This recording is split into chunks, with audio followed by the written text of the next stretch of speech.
Real niggas, no gimmicks, flow vicious, unlike most niggas. All for your ears, my pictures are so vivid. I speak illa, my flow has no limits. Niggas sounding outrageous, saying I sound dated. Everyone knows you can't place dates around ratings. Keep dropping the flavor I'm bringing, they all tasteless, but yet they gravitate to that fake shit. Explain this. Shade thrown face on the demon with this with me before I stay alone. Fuck that. Hate the politics, but I love rap. When niggas said that I couldn't, yeah, I love that. Big money scheming, I squeeze it where the fun's at. Playmaker, what's a haymaker to a love tap? But peep how I handle mine. I parachute, but I ain't aiming for your pants when it's hammer time.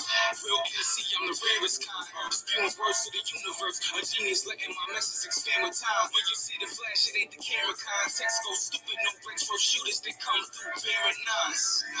To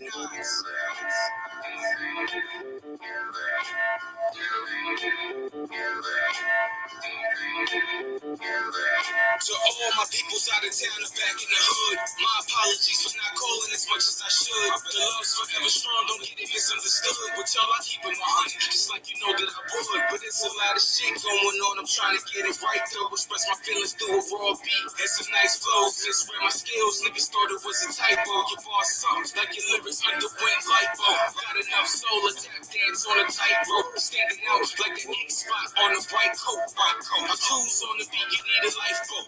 Get my direction from the Lord, you need a life coach. A cool dude, but I'm kind of wild. Got your man squeezed, tiptoeing on my projectiles. Wild Frank the underdog with the loudest sound. Honey's coming over cause they know the squares are not around. But nigga, do something and quit the babble. Let's play a game, 2 hands shoot, one tackle. Another rapper's dead, top blows, how they found you around in your head like you preparing for a battle.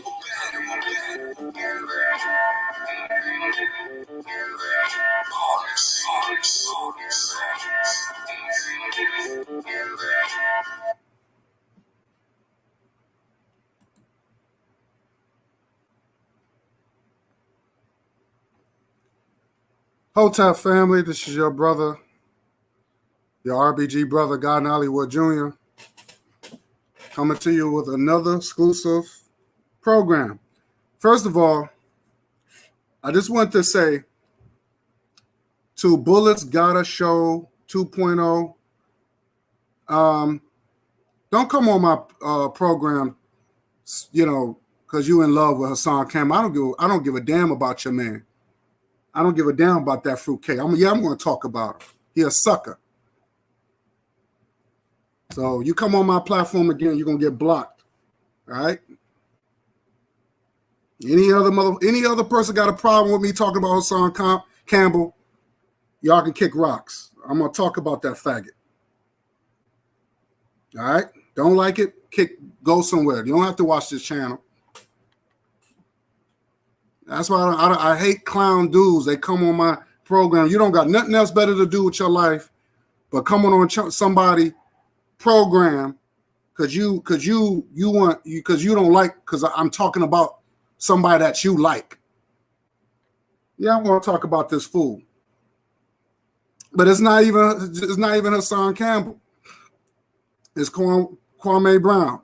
And of course, the name of this topic is the goofy beef between Kwame Brown and Hassan Campbell. So I want to get right into it. I thought this, and like I said, I'm just doing this for fun.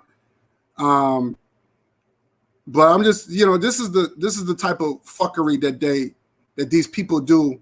They spend all this time talking about nonsense. What's up, Brother Bakari? What's good? So I want to get right into it. Let's talk about a little bit of Hassan Campbell.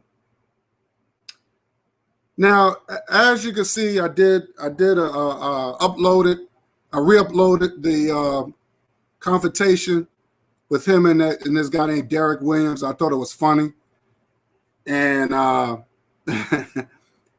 it was definitely some fruit gaziness going on between those two, which I definitely exposed. But I also said that Hassan Campbell don't really get a lot of respect in his hood. You know, he talks tough. It was funny. It was funny. You're right. It was funny.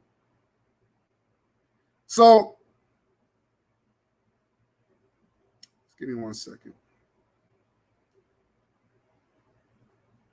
So,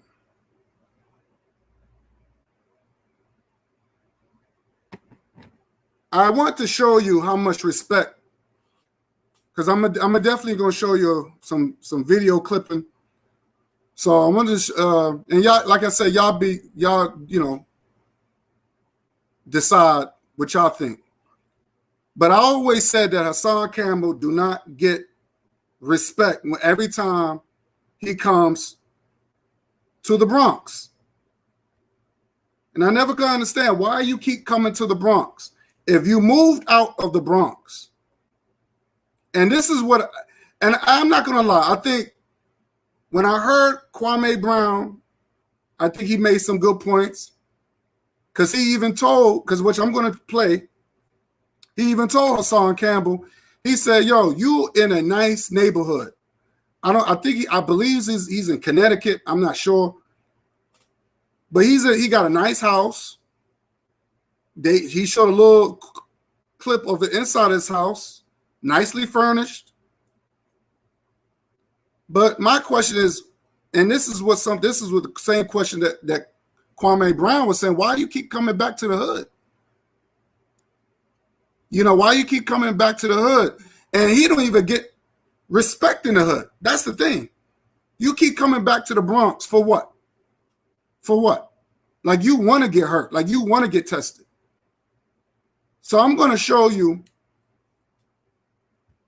just a clip where this guy, I don't know if he knew this dude or what, and you could see Hassan Campbell.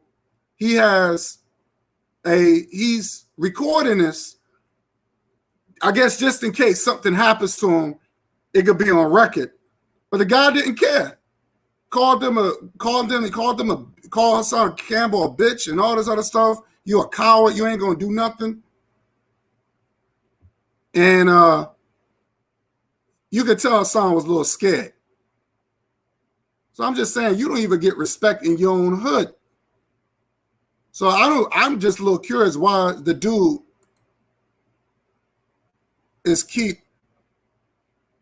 keeps going back there. I don't understand that. What is this? So let me screen share this real quick.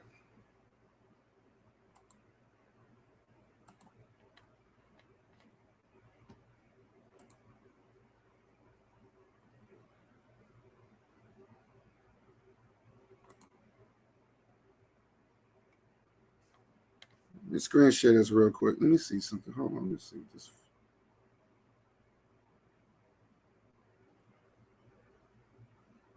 This dude, I can't believe this clown. The bullets got a show. I think that's one of Hassan Campbell boys. Because, you know, he got his trolls coming at me. He going to come on, oh, why are you talking about him? It seemed like to me you hate. Dude, like your man is a clown. Your man is a clown. And I don't understand about these guys. They always come up with these John Gotti names. Dude, a lot of these dudes ain't shooters like that. You ain't no shooter. Why you got a Bullets Gotti show? You ain't no shooter like that. You ain't no Italian mafia.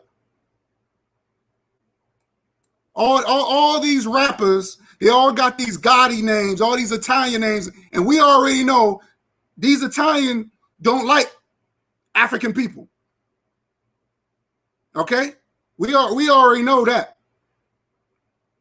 We already know when Italy invade, I believe was it Nigeria? Or, I think it was Nigeria. They invade Nigeria.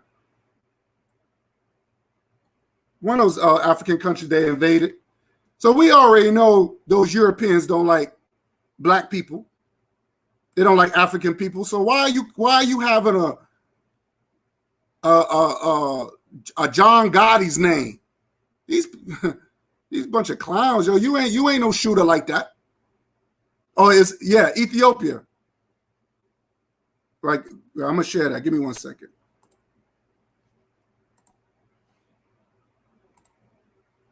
Right, it was Ethiopia. Italy invade Ethiopia. But you got black folks, they don't want to get the toughest names in Ethiopia or any toughest names in Africa. They're going to get all these little punk mafia dudes like John Gotti. They want Scarface and all these little, I don't know, all these people don't respect black folks. They don't respect African people. But they claim they shooters. You a shooter because because your name is Bullets Gotti. You ain't shooting nobody, dude. Yeah, I'm gonna talk about your pussy ass man. So let me show Bullets Gotti show 2.0 about how pussy his man is. I'm gonna show how pussy this dude is. This Hassan Campbell dude. Here we go. Exactly, CJ. Exactly. Cornball dudes with all John Gotti and who else? All these little mafia names that they would never be accepted in. But you want to take these mafia names and then you think you're a shooter. You ain't shooting nobody, dude. George Zimmerman is still walking this planet, and y'all cowards ain't doing nothing to him. Y'all cowards. It doesn't matter how many black people you kill. Yeah, oh yeah, Al Pacino. Yeah. Al Capone. Yeah, my bad. Al Capone. Right. They ain't shooting nobody. They ain't shooting nobody. George Zimmerman is still walking on this planet, and you don't see none of these guys with these mafia names ain't going after them. Bunch of cowards. But I'm going to show Bullets Gotti show 2.0. I'm going to show his coward ass about his man right here. Now watch his man. Now you see this brother with the glass there. He's in this dude's face. He's in this dude's face. And he ain't doing nothing. He's in the Bronx. I'm going to play this. Watch this. Oh, let me take this off real quick.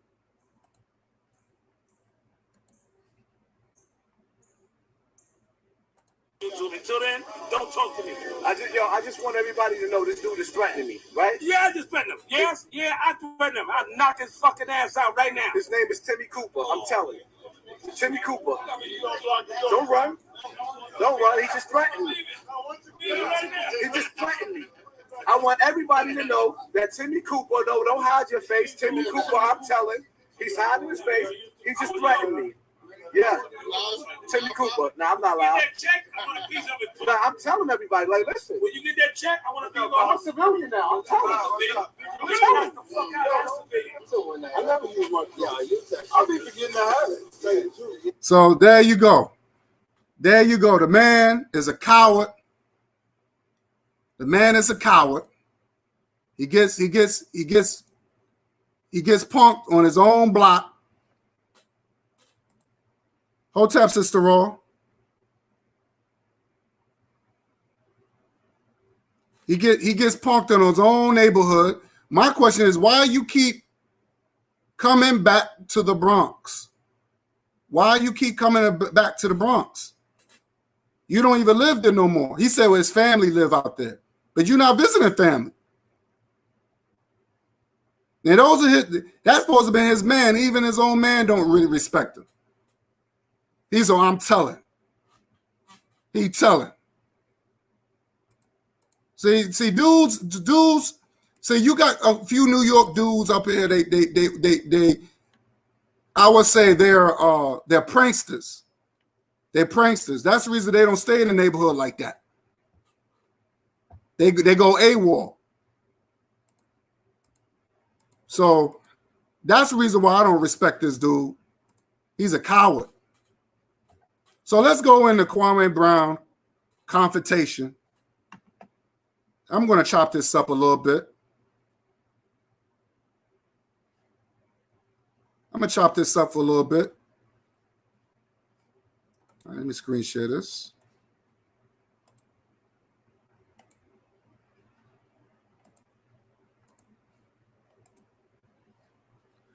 Now, I want to say this. Let me say this. And I never could understand how.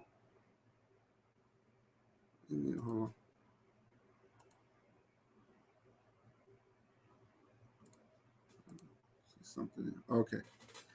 And I never could understand how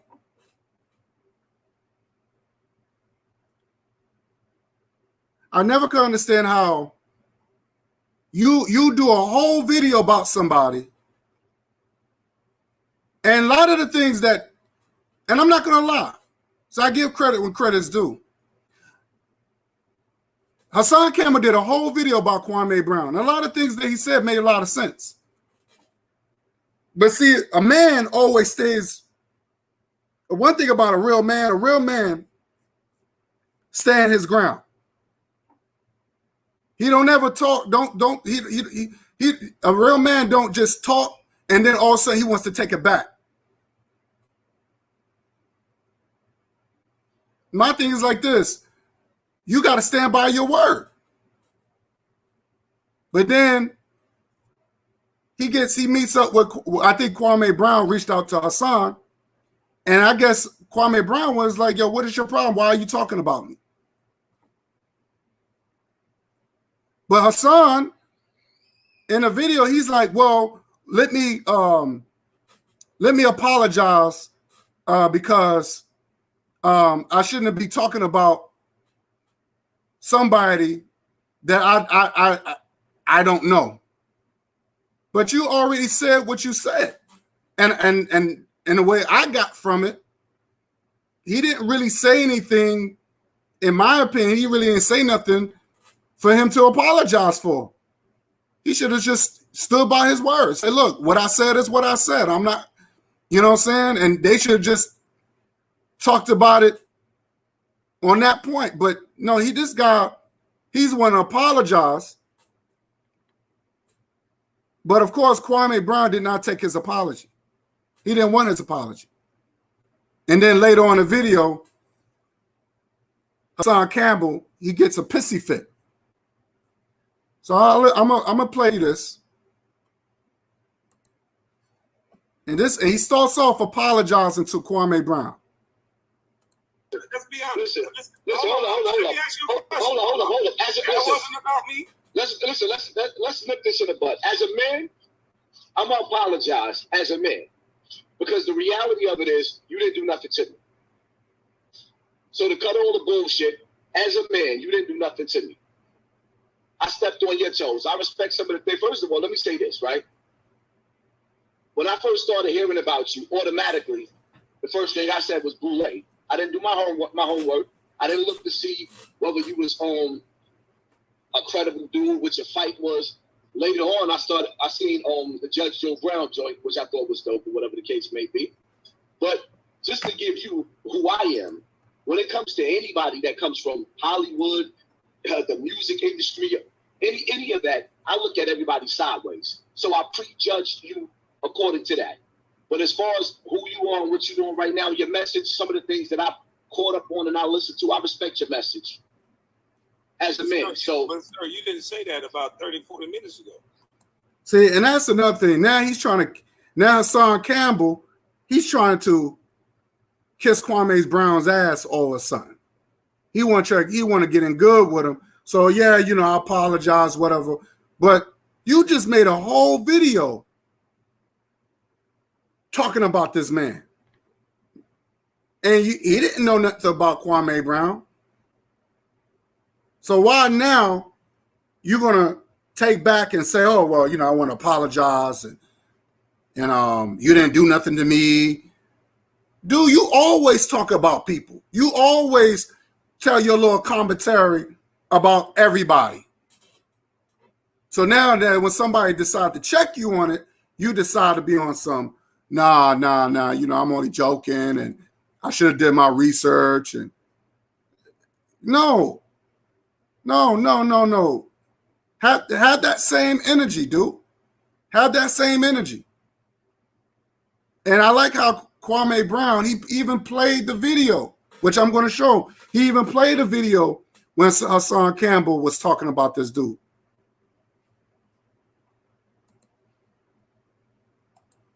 What I said was not said 30, 40 minutes ago. What I said was a response to the indirect that what you said about me on earlier today. But listen, bro, you've said something about me indirectly in 3, maybe 4. Even when you spoke about me the first time, when somebody asked you, what do you think about Kwame Brown? You said, I like him, but. And then you went on to talk about all this stuff. And even today, you talked about an oath. And I'm telling you that anytime you go to prison, you sign an oath. You sign an oath to be a slave for white boys. And that mentality. Yeah, just to let you know, Hassan Campbell, he's supposed to be a Muslim, but he believes in Illuminati. He believes in this Illuminati. You take the oath and all this other garbage. So this is what he's into. He believes in this Illuminati, the Freemasonry, stuff like that. Well, the Freemasonry is real, but this whole Illuminati and that's a whole nother thing. I don't know, the skulls and bones type of thing that he's into. So he believe in that conspiracy, I guess. That you're preaching and you going back to the hood as a married man with jewelry and chains on. Are you prepared to kill someone? Because that's what you would have to do to be in the hood by yourself. So to speak the way that you're speaking, how old are you, sir? 44. You're 44 years old with children, beautiful children, may I add. And I've seen you put them on the internet. You have a wife. You have a beautiful yard with flowers and dogs, which you should be enjoying. But you steady going back to the hood to prove what? What you would have to do to protect those chains and to protect the thing, to brag about being in the hood. And I said that earlier. He has a point. Why you keep going back to the Bronx? And I showed you how to do. I don't know if he knew the dude or what, but he said this, came in his face, said he was pussy right in his face. Right, he had the camera on. So my question is, why you keep going back to the Bronx? You don't live in the Bronx no more. So you can't even talk about the Bronx. He's not getting people he's not, put it like this, he's not building I guess what they call a safe haven for black people or whatever. And where he's living at, so he can get black people out of the Bronx. He ain't doing that. He's trying to keep it real. So Kwame Brown has a good point. If somebody approached you, you would have to kill that person or hurt that person. Is that correct? I don't see your point. The point is, why would you put yourself at risk when you have a family to brag like that about being in the hood? If somebody saw you on live and ran up on you and you do something to them, you would be going to prison, leaving your wife and your children. Why would you go to the hood when you got nice flowers like that? And first of all, for one, I live in the hood. For two, I have family in the hood. For three, God made this earth spacious enough for me to travel through wherever I decide to go. So whether you have jewelry on, or you just traveling and you have a blow to you as a person. Sometimes when I travel, just like when you travel, some people may recognize you, they may not. I'm not going to stop going to the hood based off of what somebody feel about me. That's not going to happen. That's my advice is this: if you're gonna go to the hood, make sure you strap. Make sure you got something on you. You can't walk around and thinking nobody's not going to test you. But especially all the stuff that this dude say about people. We already know what happened to the brother who got shot in his car for vandalizing the memorial of Nipsey Hussle. He thought he was safe. They found out where he was at, and they shot his ass up. See, a lot of these guys thinking they're untouchable. And they walking around thinking they're bulletproof. The streets is real. So I don't know the mindset. This guy, he said he's 44 years old. 44 years old, you should be at home. You should be talking about, I want to chill on some island somewhere, enjoy the beach, drinking some daiquiris or something. You should be talking about stocks and bonds and, how can I get a bigger house? That's the mindset that people like Hassan Campbell should be on, not trying to still acting like he's 20, he's in his teens and 20s. This is a grown-ass man. But you got a lot of grown people, they still have a mind like children. This is the reason why I can never take Hassan Campbell serious. I could never do it. He could never be around he could never hang around my circle. Never. This dude's a lame. It doesn't matter how much he talks tough and how much he represent New York. He do not represent New York.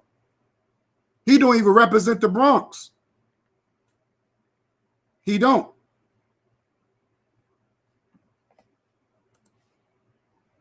For one. For two, I don't have a point to prove to anybody, but at the same time, I'm going to defend myself if I have to. But, I mean, the reality of it is this conversation shouldn't really be based on whether I'm going back to the hood or not. But it's the way that you're going to the hood, though. You're going to the hood with chains on. You're going to the hood saying, yeah, I can go to my hood. I can do this. I can do that. That's braggadocious. Let me explain something. You would have to hurt the person that come up to you in the hood. You a real street cat, right? So you know there's rules and regulations to the hood. You don't make yourself look like food in the hood. I can't be in a blood neighborhood wearing blue. There's rules and regulations to the street, and you going back to your hood while you're a grown-ass man with children. And if you're in the hood with that many flowers, that's a nice-ass hood. With that fish tank and that nice stuff you got, if that's the hood, that's not the hood. That's not the hood. I'm talking about where your family is. That's where you should stay. Because what you would have to do in order to brag like that with chains on, you would have to hurt someone, which would take you away from your family. Hold up for a second. I'm trying to figure out. So you basically talking to me about me going to the hood with chains on. I think that you way too articulate as a man. You're way too smart as a man to be talking about whether I'm going. Our conversation should be based off of whether I'm going back to the hood with chains on. I don't get that. That's okay. Let me explain. And like I said, as a man, I apologize to you. I apologize to you as a man. I understand the apology, but look, hold your wrist up. Hold your wrist up. That right there makes you a target in the hood. And what you said, hold up. You know what makes me a target in the hood? Also makes you a target. Hold up. You know what makes me a target in the hood? Because I hear you breaking down like I'm glorified going to jail. But do you realize that I got beef with every major rapper? Because I talk about the poison that they spew out from speakers. Do you realize when I go down to Harlem, I got beef with damn near everybody down there? Damn near every gang I speak out against. Every gang. I used to say gang. I speak out against all that shit. All of that. Everything that's going on in the hood with all these young boys killing each other. These parents sitting up in the park drinking Hennessy while their kids are shooting up the block. I've been speaking about all that. So my whole thing is, me personally, like I said, if your message, which I respect the fact that you got a Charlemagne's ass, I respect it. I don't rock with that, man. I don't rock with nobody that take pussy. Nobody. But at the end of the day, I stirred this pot up so as a man, I could apologize and say, you know what? I came at the brother first. Because I was raised. But my whole thing is like, I mean, if we're going to build, I'm not really building about whether I'm going to be in the hood with jury, because I'm going to be in the hood with jury. Okay. Wow. That's what I'm saying. Let's expound on that, though. Is it not true that if somebody run up on you by yourself with jury on, what would you have to do to that person? So if somebody ran up to me, if somebody ran up to me while I got my jury on, and they tried to take my jury, it's going to be an all-out war. Wow. So why put yourself in that situation? And that's what I'm talking about. This is exactly what I'm talking about. You already know the risks. He said it's going to be an all-out war. So you don't care about prison. You talk all this stuff that you speak about. Oh, I speak out against gun violence and black on black crime and all that. But then you put yourself in a situation where you might end up going to prison, or you might end up getting killed. That is just nonsense. It's just nonsense. I see a contradictory in that. It's insane. It's insane thinking. At 44, with flowers, a fish tank, kids, and a wife. Well, I put myself in that situation. Yes, sir. See, anytime when you got to think about that, why do I got to put myself in that situation? When you got to think about that, you know you're a messed up person. You know you're sick in the head. Now he got to think why he has to put himself in that situation. That's not even something to think about. You just don't do it. Do you ask them rappers why they put themselves in that situation? Yes, sir, I did. I said that earlier today. I said some of these rappers, a lot of these rappers should not even have friends, because all they do is get the people around them killed by their mouth and get the people around them arrested, because they talk tough and they get kids from these neighborhoods like me and you are from, that don't know trades and don't know skills, but they know how to harm people, and they don't know the results of and the consequences of what happens. 15, 16 years old, these boys are killers, and they're doing it at the direction of bad OGs and bad pussy ass rappers.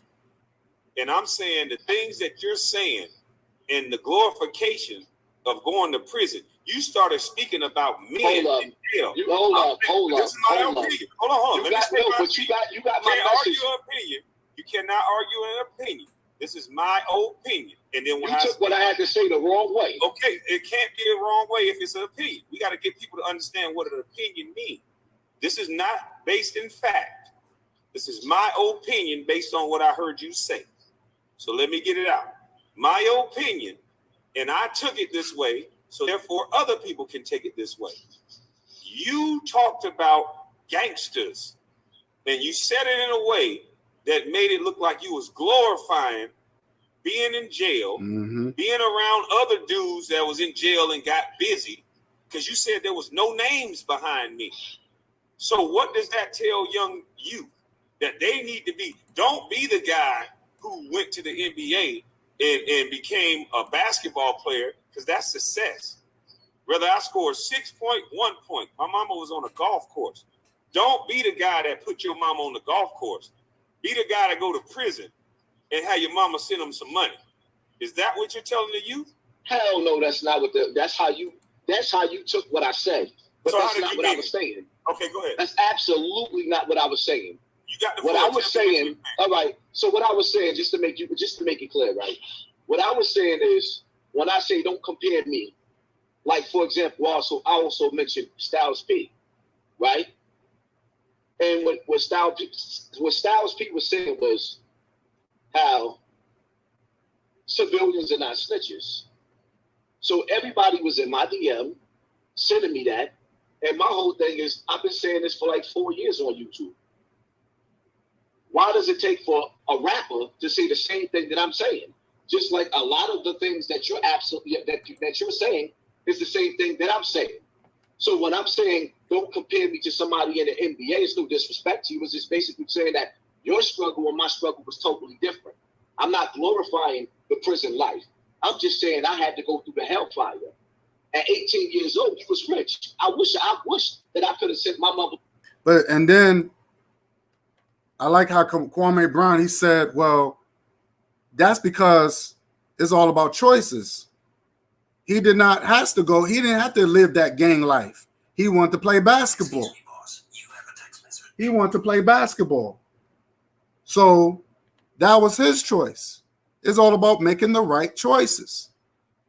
Now, I do agree with Hassan Campbell to a certain degree, where sometimes people use their platform and all of a sudden they act like they for the struggle.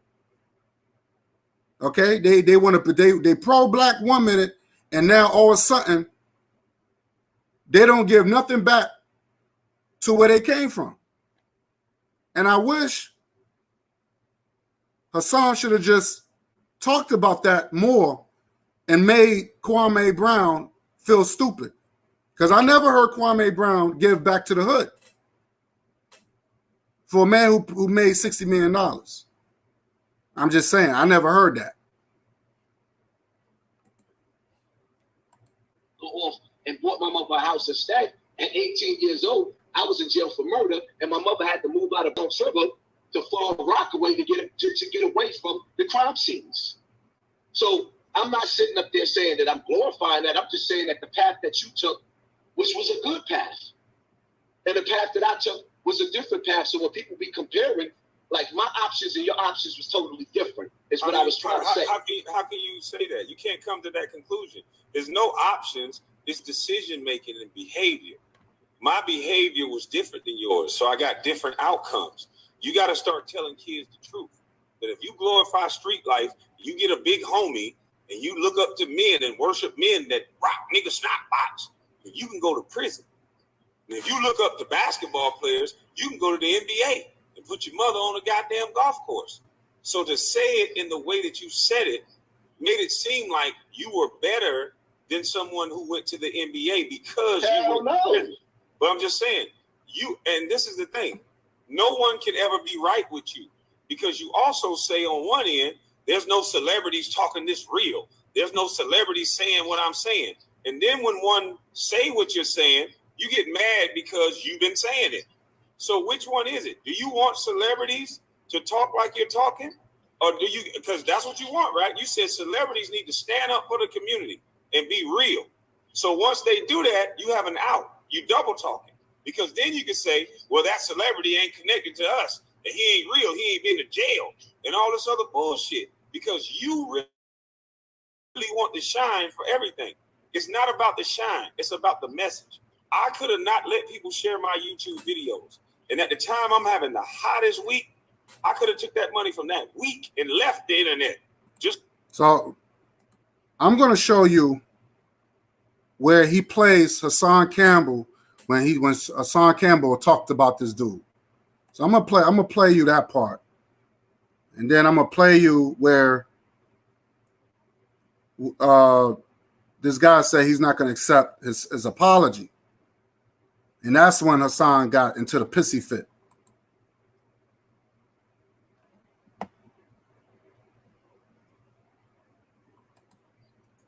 Now, hold up, we got you.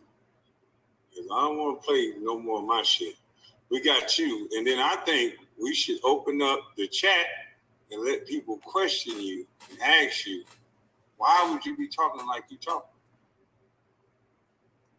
Look at you. You look like you just disgusted with me. Look at this shit. I didn't talk to you for me to Kwame Brown. Like, look at this. Everybody send me a little video. Little video. It's respectful, right? I'm gonna be as respectful as I can be. First and foremost, when I say don't compare me to an NBA player, or none of you celebrities, like you, for example. I'm not glorifying. Don't play military mind games with the people. I'm not glorifying prison by any means. When I say at 18 years old, I went to the penitentiary, and at 18 years old, you went to the NBA, it's not because I'm glorifying. It's because there was a long path that led to my downfall going to the penitentiary. There's a story in between of pain. Is what I was trying to say. And see, that's the thing that's lacking, that's missing in your story. My story is filled with pain from childhood. Your story in your pain consists of Michael Jordan elbowing you in the face or tapping you in the back of the neck, telling you to do 100 laps. My pain consists of not having a father, sitting outside on welfare cheese lines, going to the store with food stamps, dealing with the evil stepdaddy. Your pains, well, you got $40 to $60 million for your pain. You took the oath for your pain. Yes. The same matrix, the same industry that you speaking out against, you took an oath to. For me, I'm going to just keep it all the way funky for you, homeboy. To me, you was real as Santa Claus. Respectfully. Because to me, you ain't no different from Captain Kaepernick. He picked the weakness in the black community. Took a knee and ran away with the bag. For the last 2 years, respectfully, Kwame Brown, New York, Black America, all across America, has been in turmoil, protesting, rioting, gun violence. Everything's been going insane. You've been on YouTube since 2013. Nobody heard you taking on the problems of the black community. And in the streets, nobody seen you anywhere in the hood trying to diffuse the violence or anything going on. I have to admit, he made some good points. Hassan Campbell did make some good points. He should have stuck with that. You don't apologize. You don't apologize and take back what you said. No, dude, you made some good points. And he should have stuck with that. Say, no, I said what I said, and I stand on what I said. And they should, and that should have been the conversation. But you don't apologize, especially if you don't. I mean, my thing is like you don't apologize for something that you meant to say. That's ridiculous, man. See, this is the reason why I don't respect this dude. Then you want to know the reason why I don't respect this dude. You gotta be a man to stand on your own. Don't apologize after you did all that talking, and then you're gonna be like, oh, I apologize because no, you made some good points. To me, you have a smell of Captain Kaepernick. We didn't see too many grave chases, too many ambulance chases in the hood where people feel like, okay, we're gonna play on the pain of black people. So your story to me is like Santa Claus. Your introduction back into poverty, which is us, because you're not soliciting the rich. Your podcast is not based off of you dealing with the elite, the 1% that you are, that where you come from. Nah, that's not what you rocking with. What you're doing is you come along with your go along, get along game, right? You still install my whole style, my swag, my words, my topics. I'm listening to you. Okay, cool. Because I do respect some of your message. I respect it. But I'm sitting back and I'm watching. You come along at a time where the industry is sprinkling.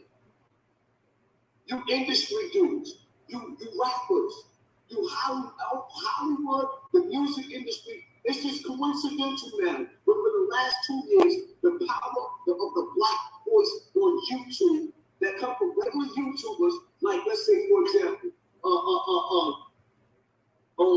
Spiritual Zone. Shout out to the brother Spiritual Zone. Been up here teaching these young boys and breaking down what he's been breaking down. You got dudes like Me, for example, let me put me to the side. Even Young Pharaoh, I don't rock with Young Pharaoh like that, but Young Pharaoh been up here teaching his lessons. You have been nowhere. It's been the small people who started from poverty and pain out here waking up these young boys or teaching lessons on social media. Facts. And then to combat us, first they try to take away our check marks. Made a good point. So we wouldn't look like celebrities, but some of us got so strong on these platforms that they couldn't do it. So now what they do is to dumb down our numbers, they come sprinkle you celebrities. Mm-hmm. You know, like the sprinkles y'all put all over ice cream. Sprinkle you celebrities because y'all haven't been here. We've been going through hell. Y'all been nowhere to be found. And now all of a sudden, you come to identify and act like you one of us and you can identify with one of our pains that we've been through in the hood. Because the coach made you run extra laps. They made you sit on the bench. They made fun of you. Charlamagne talked about your daddy. It's your claim to fame on YouTube. And I'm supposed to fall for this? See, I don't really care about the people saying, oh, you're jealous. Jealous of who? An NBA player who made $60 million? Who bought his mother a house? I wasn't fortunate enough to be able to buy my mother a house. I was trying to rob people to pay ball or pay child support. I wasn't fortunate enough to have the lifestyle where somebody pushed me through high school because I couldn't really go to high school. He had to rob somebody to pay child support.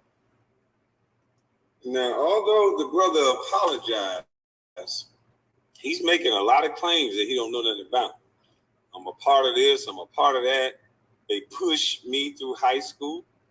Motherfucker, do you know what it took for me to get through high school? These things that you're saying, separating the room is what I'm talking about.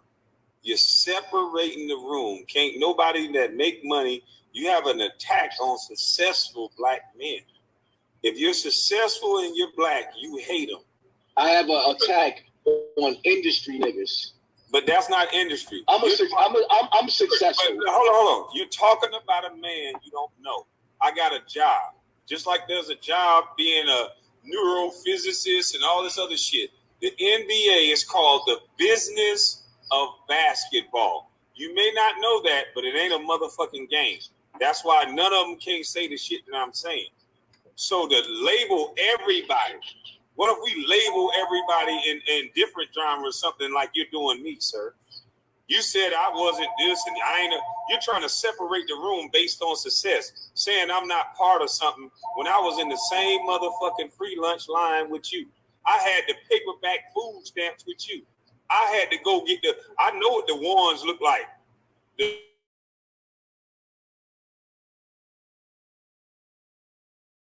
The $1 food stamp where you tear it out of the motherfucking shopping cart and they tell you don't pull it out. Listen. I would pick it up. And you let me ask you a question. I'm gonna let you finish. Hold on, your video almost done. We're gonna let you finish. That's what I had to go through in the hood. I got pushed till I had to push back. Then I ended up in jail. That's not where I wanted to go, but that's where I ended up at. I had to sit back from 18 to 21 fighting a homicide case, a body unit attempt. I had to sit there and fight that, watching dudes in the box take the crap in the milk carton and throw it in each other's face. Some of them got so bad they had milk cartons, they would hold glue in their mouth just to spit it on the next person. Your struggle was not mine, or none of ours for the most part. You've been rich longer than you've been poor. And all of a sudden, out of nowhere, you come through on YouTube with trauma. This shit is so staged, it's like the Santa Claus story. The Santa Claus. So now you're the mouthpiece for us out of nowhere. But you took the same oath as Charlamagne. You took the same oath. The same crusaders, the same conquerors, the same slave masters cut your child. So please forgive me, Kwame, if it's hard for me to understand or respect, or not even so much respect. It's just like I don't believe you, man. To me, the dudes is no different than the dudes that infiltrated the Black Panther Party. There's always somebody there to infiltrate everything that we do. They come and take it. Now, YouTube is black YouTube. It's starting to get too strong. Our voices are being valued. So what do? They put us against us, but they use celebrity star power. Everybody wants a platform now. From Fat Joe to Jim Jones to like everybody is getting up. Everybody wants to talk. Yes, Where was y'all at when the people needed y'all to reach out and communicate with these stars? Y'all rich. Let me ask you a question, Kwame. You said 60 acres of land. How many families you got living on that one of them 60 acres? Because charity begins at home. So how many family members do you have that have a house on your 60 acres? Robert, I'll wait. Matter of fact, I don't even care. Because like I said, for the last 2 years, I'm not even talking about decades. The last 2 years, Black America been in turmoil. And out of nowhere, for the last 2 months, you just pop up here like you're just all about the people. And your claim to fame is not even basketball. It's because you got picked on a basketball court. And you comparing your pain to our pain. Yo, let me tell you something. All of y'all people in the comment section, man, you gotta do. Tell me some of the worst experiences that you had in the comment section, what you've been through in your life. Because I know where we come from in the hood. This dude is sitting up there talking about the worst thing that ever happened to him is what he went through training for basketball. Y'all think that we don't know that y'all go through humiliation with you? You think that we don't know that y'all go through what they call hazing? You think we don't know that y'all took oath? You took the oath? The same oath the rest of these celebrities, basketball players, you took the oath. They allowing you to be on YouTube the way that you on YouTube playing this military mind game. Brother, I don't trust none of you. I said we seen too many of you. Rappers turn into politicians. We coming. My song. We seen too many of you acting like y'all for the people. He has a point. Poverty pimps. He has a point. You got people sitting up there donating in your super chat, and you worth over 40 to 60 million, and you taking money from the poor. You're worse than a pastor. Get your hand out of my pocket. That's what it is, man. I'm out of here. I ain't gotta go back and forth with you, but I will bite my tongue, homie. You smell like China Captain. Black America's all in turmoil. He took the knee, he took the bag, and now he's gone. Yeah, I don't even hear from him no more. I hope I'm wrong about you. I don't even hear from him no more. I don't want no smoke. Forgive me if I don't trust the same industry that you come from, that you flipping on. That's the problem with a lot of you black people, right? You can't even pick a spouse. Damn, you're not black. Some of y'all can't pick a spouse. Some of you can't. No, he's not black. Y'all can't even keep a relationship for a year and a half to 2 years, no longer than that. You give birth to a baby, and then your family structure's broken up within a year. So how the hell y'all gonna be able to spot a spot if you can't even pick your own spouse? Hit the like button, hit the share button, hit the subscribe button, or not. I don't care. And I'm out.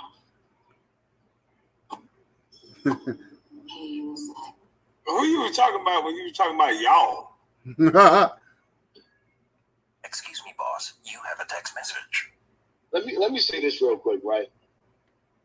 I'm not even gonna play the game of going back and forth. I said what I had to say. I even apologized like a man. The one thing I'm not gonna do. Yo, hold tight, Ross Steady. Good to see you, brother. Yeah, Hassan, let me tell you something, man. It seemed like to me he was uneasy because now he's facing the same person that he accused, right? So now he's facing this dude. Now he got to come up with answers. But my whole thing is this. Now, I'm not going to lie. Hassan made some good points. He made some good points. I give it to him on that. But he should have stuck with those points. He should. The thing I'm upset at. The thing I don't like is that he apologized. Why you apologize? You did a damn near. I don't know how long was the video.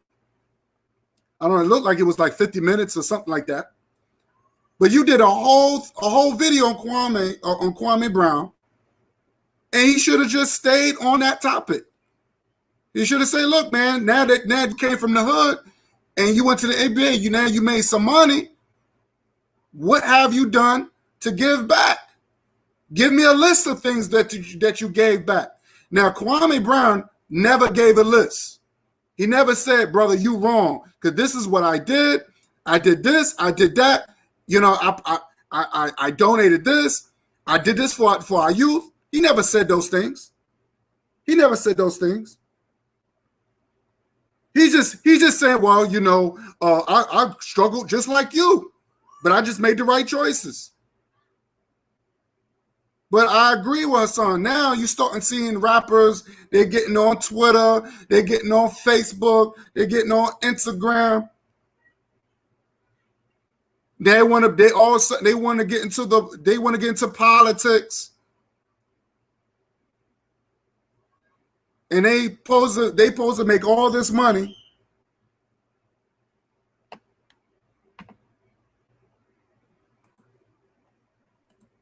I agree. He should have did his research. He should have did more of his research. I agree. But Hassan should have just stuck his ground.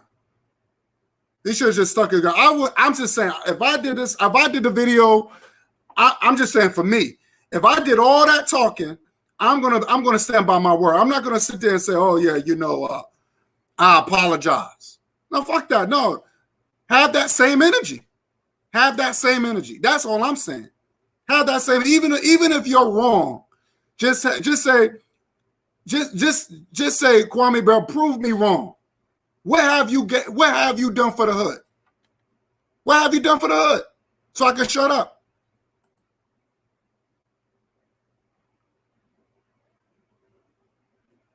Yeah, that's true. That's true. He's no different. He glorified the streets. He glorified Bronx River. He glorified that stuff. He tried to he want to play both sides. He wants to talk big and bad like he's from the hood. But the next thing you know it, he want to criticize the hood. You want to rep the hood, but you want to criticize the hood. How's that work? But the shit gets really funny though, because Kwame Brown said, "I ain't gonna accept your apology," and your Hassan grew some titties. I swear, man, this man grew breasts. He grew titties.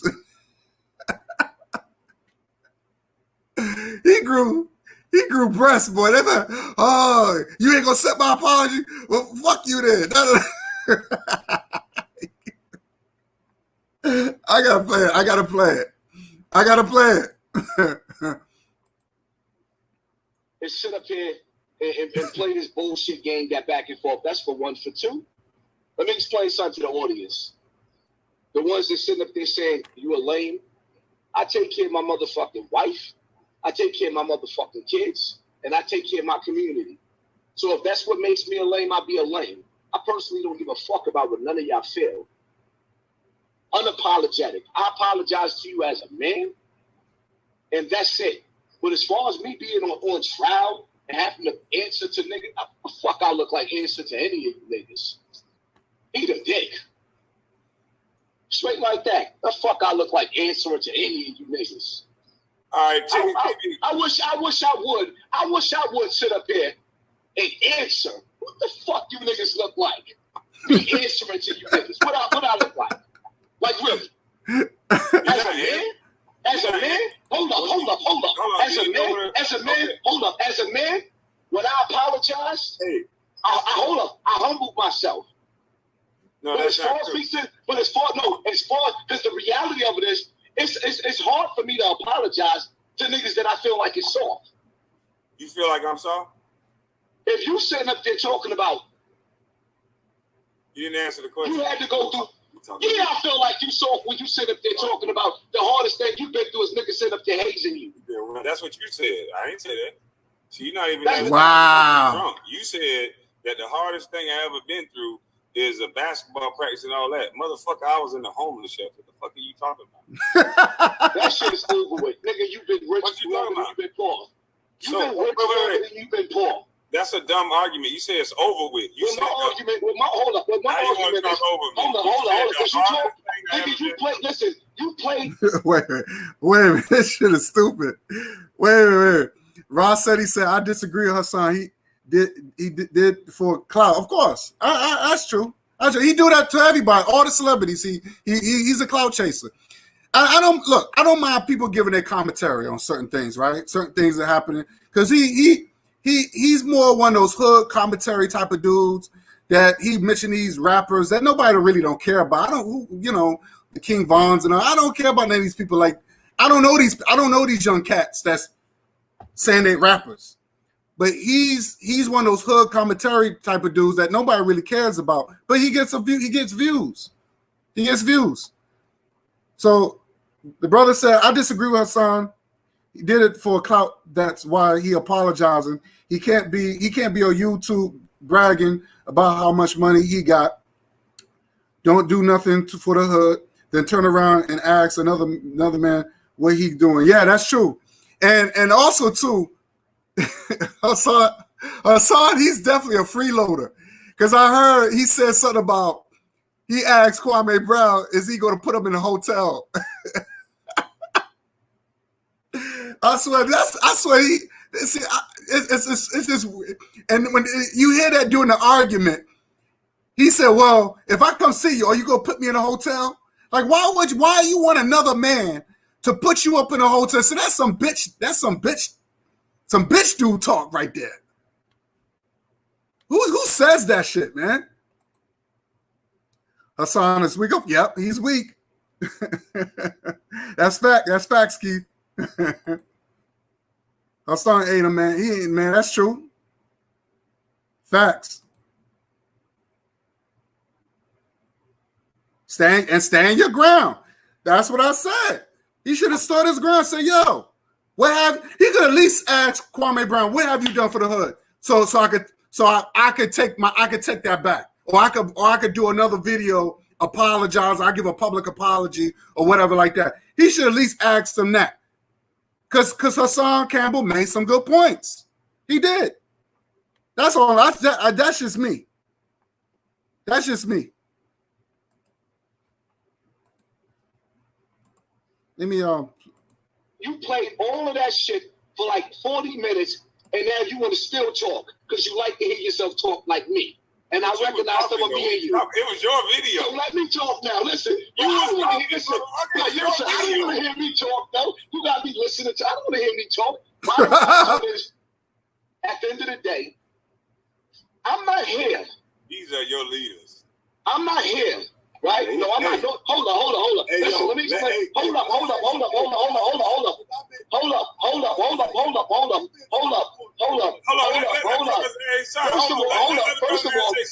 First of all, hold up. Everybody getting on him now.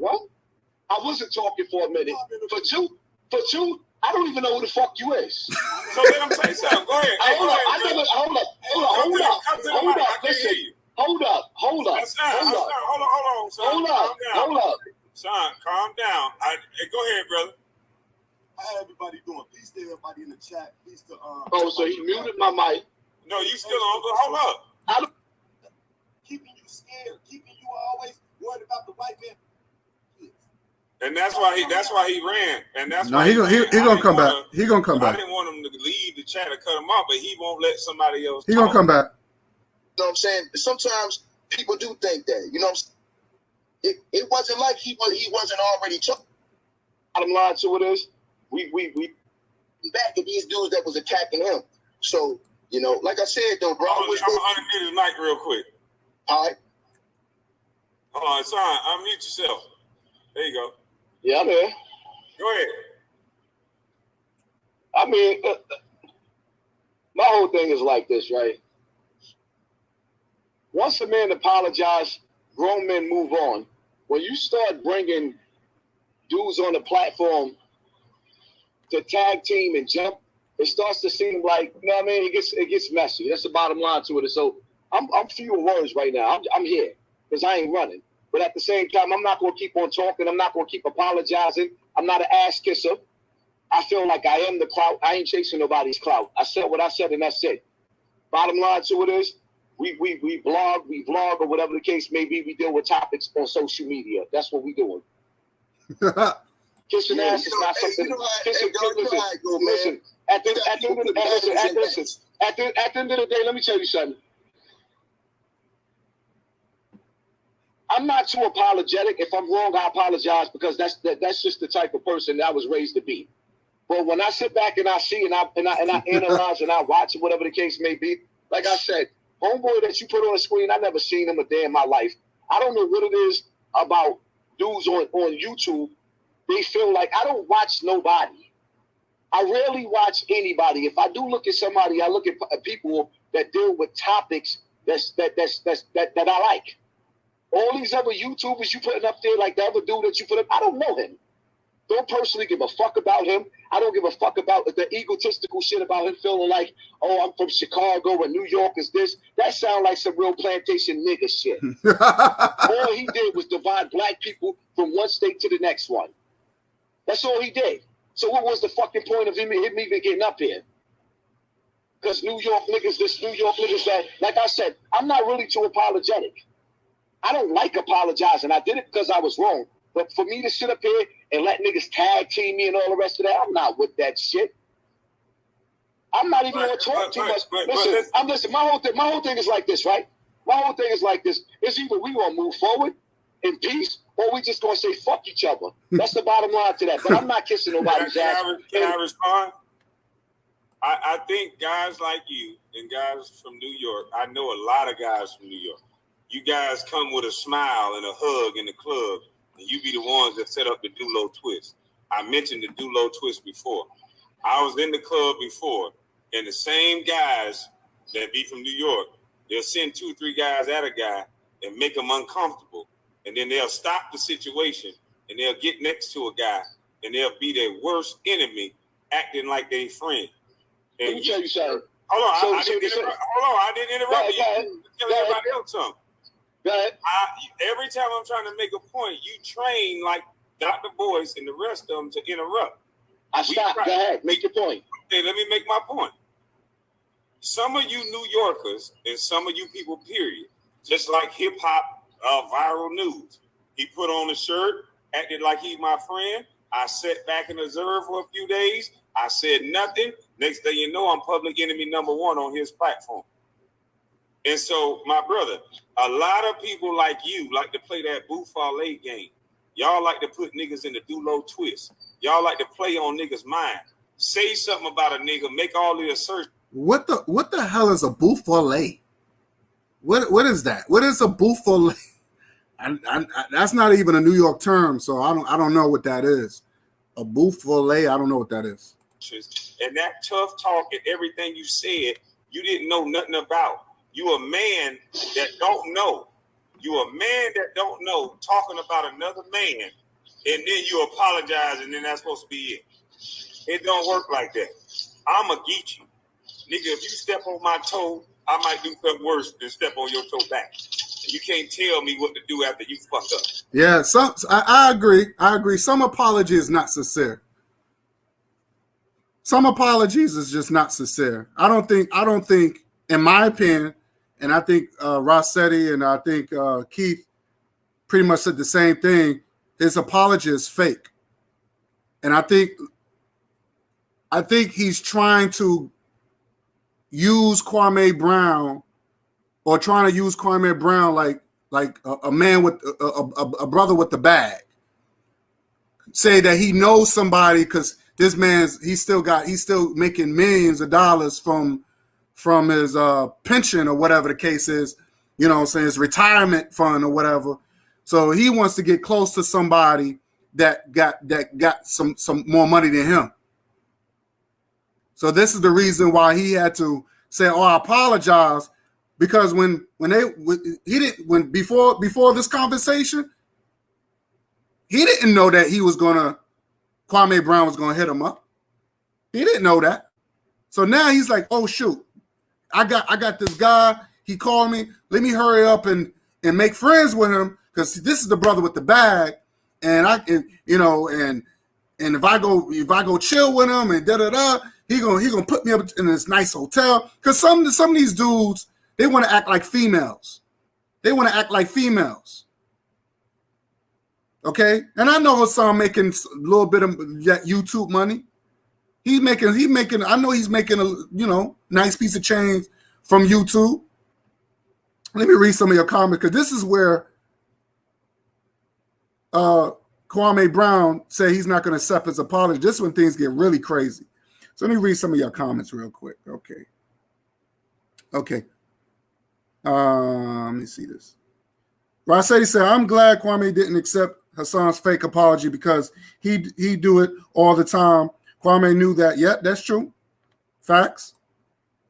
Hassan sounds like a groupie. Yeah, that's facts. A fat ass groupie too, mind you. Definitely sound like a thirsty groupie. Worse than a damn woman.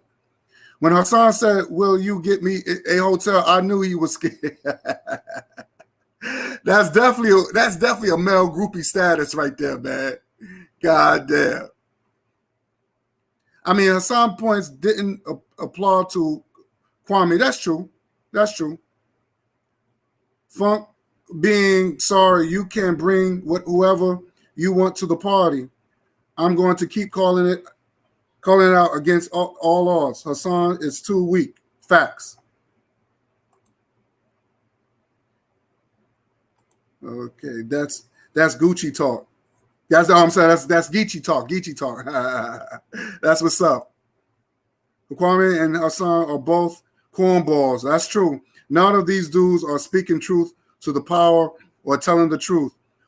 See, all these, what you'll see here, Keith, is just YouTube celebrity. See, here's the funny thing, and maybe Brother Bakari could vouch me on this. Hassan is no different. He's talking about some oath, but I can sit there and say the same thing. Dude, you follow the oath too. You became famous by lying on African Bambaataa. Because one minute you saying this man did all these horrible things to you, but then you sitting there and you taking pictures with the dude. And that's how you became famous. I can sit there and say that you signed that off too. Now you got FBI watching you, and now you're paranoid. Now you record anybody that come at you on some threatening, or now you got to record.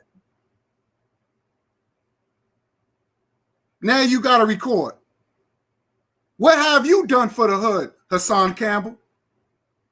What have you done for the hood besides talking? Have you went back to Bronx River and fed the unfortunate in the neighborhood? You was down with the Zulu Nation. Now, number one, to me, I think you're mixed. You're not even a black man to me. Some people say that you're Puerto Rican, or you mix with Puerto Rican and half African. I don't know. I don't know what you are. But you don't come off with this hood thing. And this is the reason why I don't like when it comes down to these brown motherfuckers. They always want to take what we go through and they think acting hoodish is black. They think using the N-word is black. Or I'm gonna talk this homeboy street shit because that's what black people do. Black people don't act like that. A lot of the times that the way we act is because we had to survive. A lot of the time, because of all this domestic terrorism with white folks, we are pretty much have to groom to act like the way we acting now. Okay? This is the reason why most of us has to act tough and act the way we act to protect ourselves. We didn't choose to if you look at how black people used to act, how the kids used to act in the 1950s or whatever, there wasn't no kids acting all hood and talking about, yo, what's up, my nigga? They wasn't doing that. They was wearing dress shirts, slacks, shoes. They wasn't acting like the way black kids are acting out now. So I don't like this stereotype when they see a black person, when they see a young cat, or how black people act. They think all of us are ratchet, all of us are thugs, or we represent the streets. So he's no different. You became a so-called victim of molestation or rape or whatever to a ghetto YouTuber commentator, just what they call a person who just commentates everything. It's just a ghetto YouTuber. That's all you became, Hassan Campbell.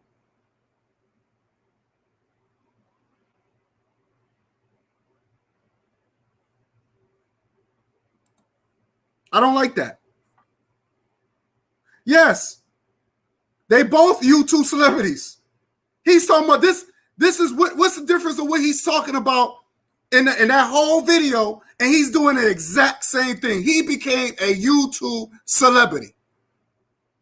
He became a YouTube celebrity.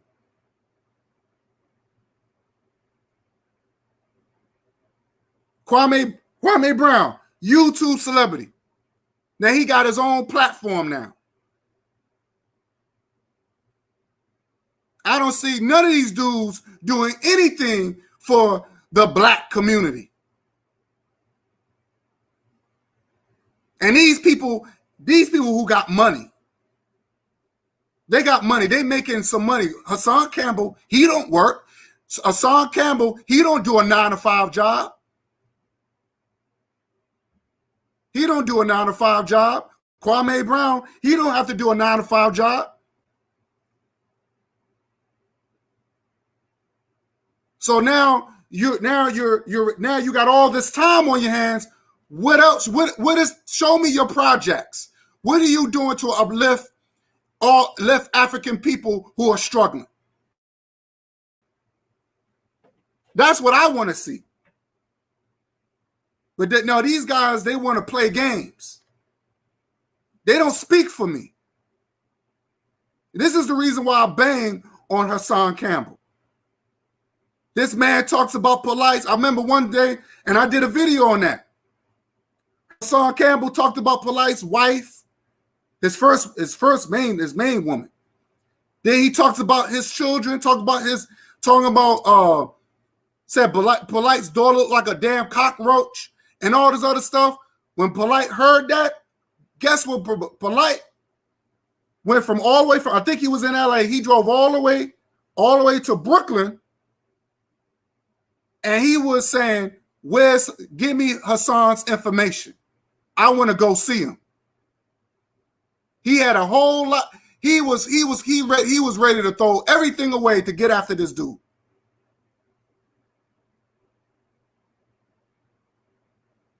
And then when Hassan was on live, I questioned Hassan. I said, yo, what happened? You want to act tough on YouTube, and then when somebody want to come at you, you know where to be found. Why do you even talk like that? Why even put that negative energy like that, knowing that you're a coward? It's insane. It's insane, man.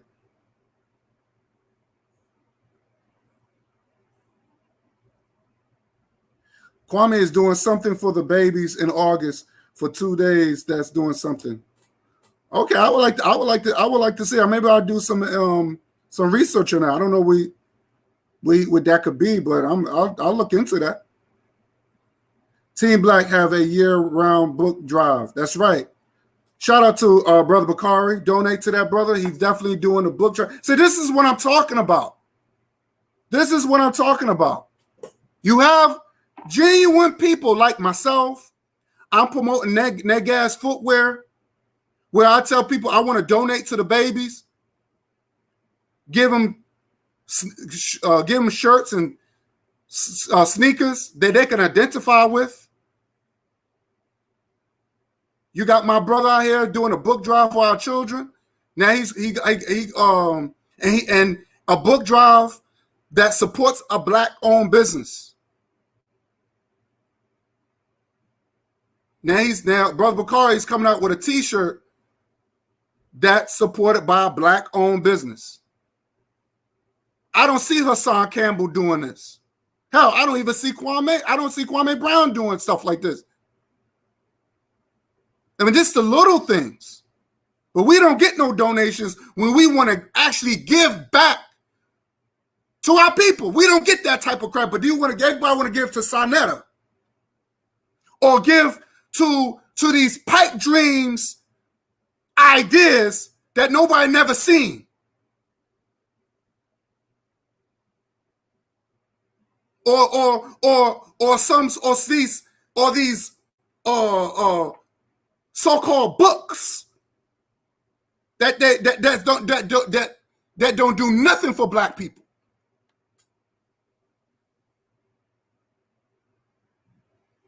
This is what irritates me. This is what irritates me. But we got brothers like me and Brother Bakari. Erica Howard, shout out to her.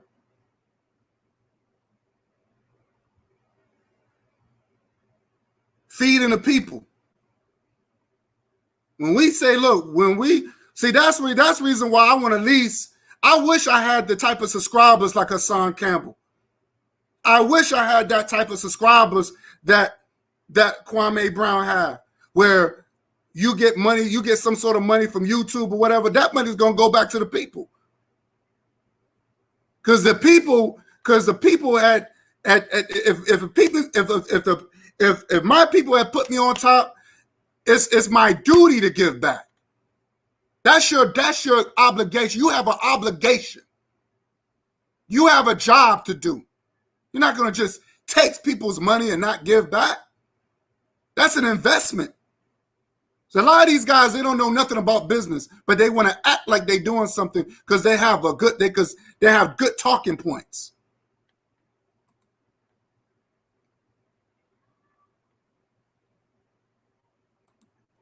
Shout out to Underrated Darkness. Shout out to you, brother. Glad you're on board.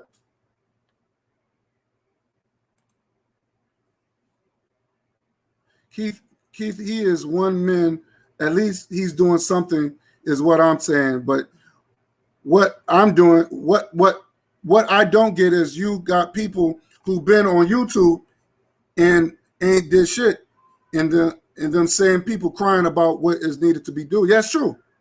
That's true. If Kwame Brown is doing something, I give him credit. If he's doing something, I give him credit. Doing something is better than doing nothing.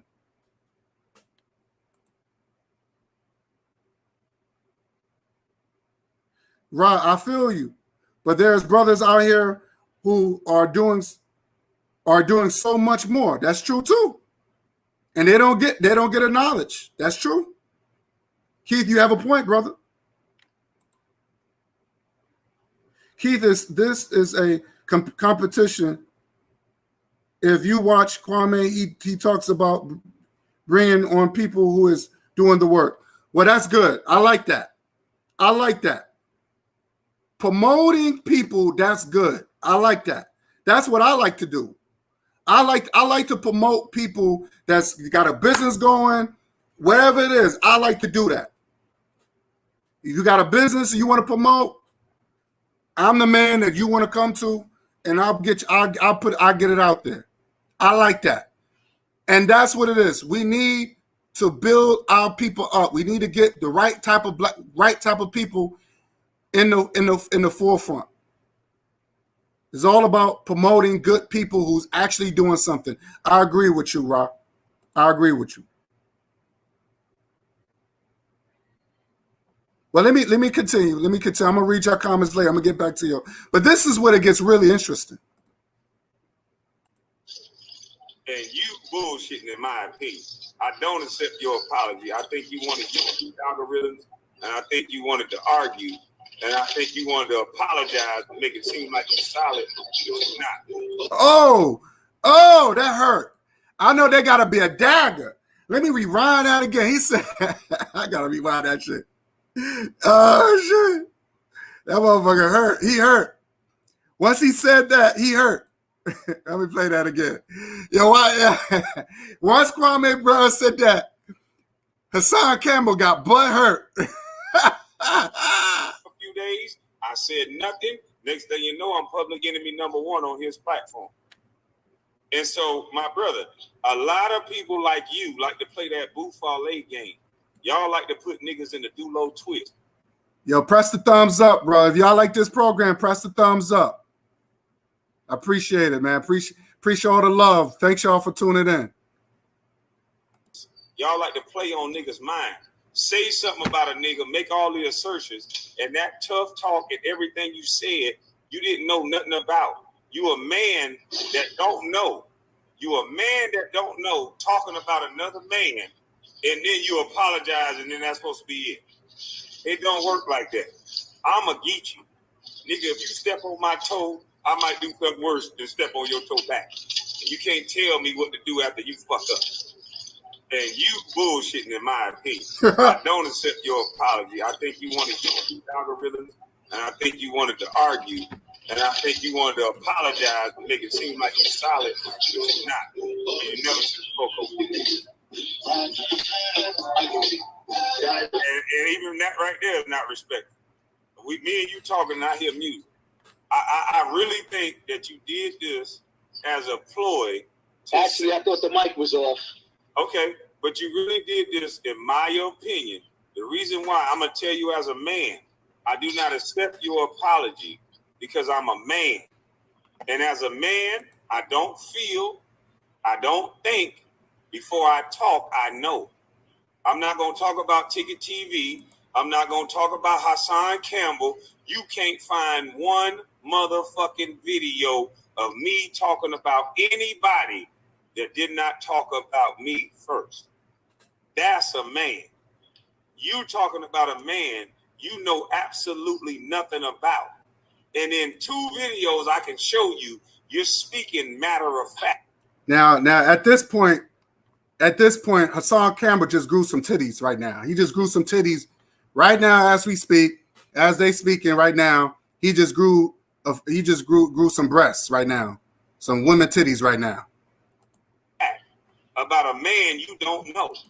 So no, I can't accept an apology when your bullshit talking points came out of thin motherfucking air, and then all of a sudden, because you say sorry, I'm supposed to say, oh, all right, okay, so check it, right? Tell me why you talked about me in the first. So check it. Here's how we gonna do this.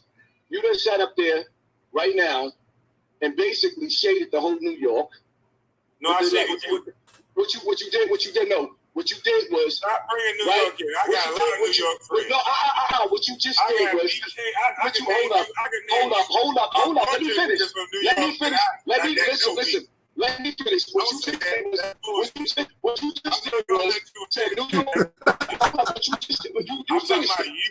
you finished it. You said New York niggas is the type that New York, like you. and then you also hold up.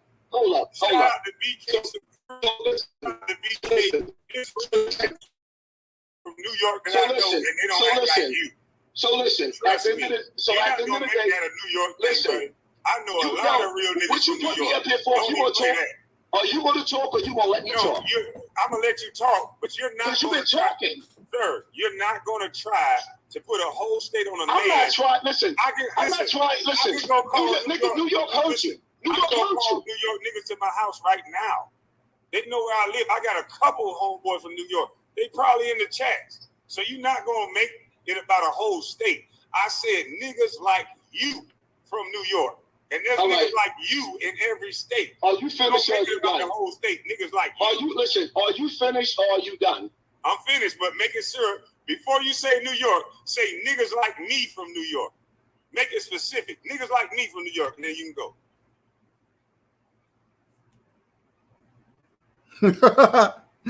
Explain something to you. Uh-oh.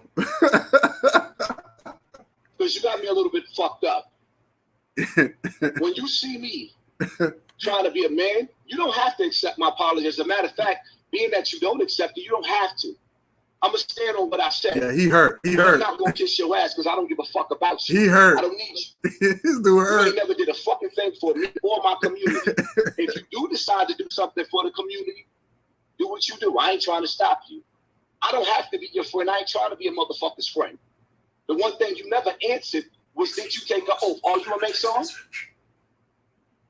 Are you? Are you a Mason? Are you down with any fraternal order? You never answered none of that shit. But the truth of the matter is, I don't even give a fuck. I'm not gonna make another video about you. Every time I come to the mic to answer what you ask me, you keep talking. Do you want you talk for hours? You talk for hours, but gonna try to shut me the fuck up. No, you just said, was I a part of You talk for hours, but try to shut me the fuck up. The reality of it. So you just asked me a question, or did you not? Yeah, Hassan, he hurt. You could hear in his voice that bitch came out of him, boy. He just grew some titties, boy. I tell you, he grew some breasts on that. He hurt. Why you hurt? Because another man don't accept your apology. Just say, okay, you don't accept the apology. I apologize. You don't have to accept it. Okay, move on. And you could have left. You could have left the panel. That's it. But boy, I mean, he took it hard. This dude really took it hard. I couldn't believe this. Like this is something I expect from a woman. I expect from a woman, not from a dude. And he's saying he's from the Bronx. Are you gonna let me talk? Matter of fact, answer the question. Are you down with any fraternal order? It doesn't even matter because I don't even fucking believe. Because the reality of it is, look at his face. Look at Kwame's face. This little spectacle that you're putting on tonight. Look at his face. Kwame's stupid. When I apologize, you could have just said, I don't accept it and move the fuck on. Nigga, fuck you. I don't know who the fuck you think you is. You don't have to accept my apologies. Nigga, fuck you. That dude, he hurt. Plain and simple. That dude hurt. I'm not kissing your ass. Who the fuck you think you is? So it means you kiss my ass because I challenge the things that you say. I play back the things that you say. I give a reason why I don't accept He said your you kiss my apology ass because based on the grounds that manhood don't mean you're trying to be a man at 44. I'm not trying to be a man. I am a fucking man. And so that's why I rejected your apology, because as a man, you don't speak. Okay, cool. Cool. So you don't accept it, so I don't apologize no more. And that's that. Nigga, I'm not kissing your ass. I don't give a fuck about you like that. You've been speaking about ass a lot. I never asked you to kiss my ass, sir. I never disrespected you. Oh, that's why I brought you on. That's fucked up. And I went against. You thought just saying I'm sorry means something. If somebody slapped my wife and say sorry, nigga, this is a spectacle that you're doing right here. Ain't nobody fucking stupid. You bringing niggas. You interrupted every time. You're a man of respect, but you interrupted me every time. You said people can see you. Tommy hard. I thought you studied me, but you really Tommy. People can see you. You say, let me finish. That's why Tommy mad at you, because you Tommy Sotomayor all the way. People say, you said, let me finish. And every time I'm trying to finish, you're talking. People can see that. You can bring up other people's names. Fuck your audience. Wow. Fuck your audience. I don't give a fuck about them. Your people are here too. No, that's your audience. Nigga, they can unsubscribe. Pick a side, bitch. Unsubscribe right now. I don't give a fuck. So unsubscribe. There's two sides of the fence. That dude is mad. Oh my God. Unsubscribe. I don't give a fuck. So all your subscribers gotta agree. They can unsubscribe. No, they don't have to. But if they feel like they don't like what I have to say, they can go on your side, because the reality of it is it's not about a side. It's not about a side. It's about, nigga, if you was gonna be a man with morals and integrity, when a man make peace, you extend. Now you see how he acted, right? You see how upset he got. Now this dude, he got really upset. He is really upset because only thing Kwame said, I don't accept your apology. I mean, god damn, it's not that serious. It is not that serious. But see, this is where unnecessary things happen. All because a brother said, I don't accept your apology. That's insane. And you acting like that? That's insane. But it gets worse. It gets worse. Like he's on now. He's ready to fight. Now he's talking about, I want to come in and I want to fight. He said, fuck his audience. He don't even give a damn about his subscribers. All these people that I guess love his commentary. He don't care.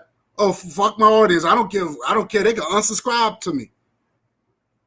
Wow. It's shocking. Peace. You still That's your you still extended war. And see, one thing about me, listen, I never extended war. That's not extended war. Because when a man apologizes, it's either two things that's going to happen. We going to knuckle up or we going to walk away. What the fuck we doing? Now you heard him. He said if a man don't accept your apology, it's two things. Either we gonna knuckle up or walk away. Now, if that's the case, how come Hassan Campbell and I sure this is the reason this what I would ask Hassan, how come you didn't walk away? How come you just didn't leave the panel? Why would you still stay on the panel? Why would you still stay on the panel? He's asking Kwame, well, what are we doing? Either we're going to walk away or we're going to knuckle up. That's silly. Hassan Campbell is 44 years old. He's 44 years old. In a few more years, he'll be 50. 6 more years, he'll be 50 years old. And this is how he's acting. Who talks like that? Who talks like that? This is insane. He could just left the panel. Look, you don't want to apologize? Kwame Brown, it was nice meeting you, brother. You know, I hope you and all is well on your journey. I'm out. That's it. Leave the panel. But he gonna sit there arguing with him. I mean, he literally grew a vagina and some titties. Wow. Sure, you don't want neither one of that. But what I'm saying is, can I answer? I will fuck you up. And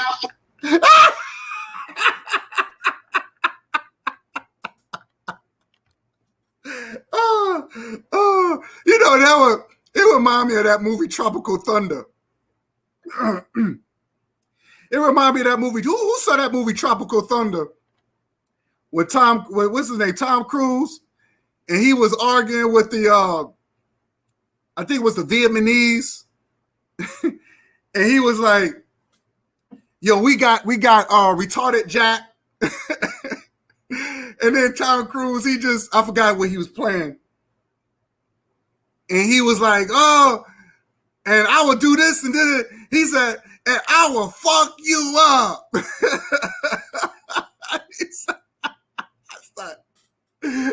Oh, yeah, anybody who remember that scene, man? I know y'all know what I'm talking about. If anybody saw that movie, this sound like some Tropical Thunder bullshit right here. I gotta play that shit again. This is stupid. This dude is stupid, son. This is a comedy show. I swear to God, this is a comedy show. Unsubscribe. Pick a side, bitch. Unsubscribe right now. I don't give a fuck. So unsubscribe. There's two sides of the fence. We don't play the middle. We can play the middle. Unsubscribe. I don't give a fuck. So all your subscribers gotta agree. They can unsubscribe. No, they don't have to.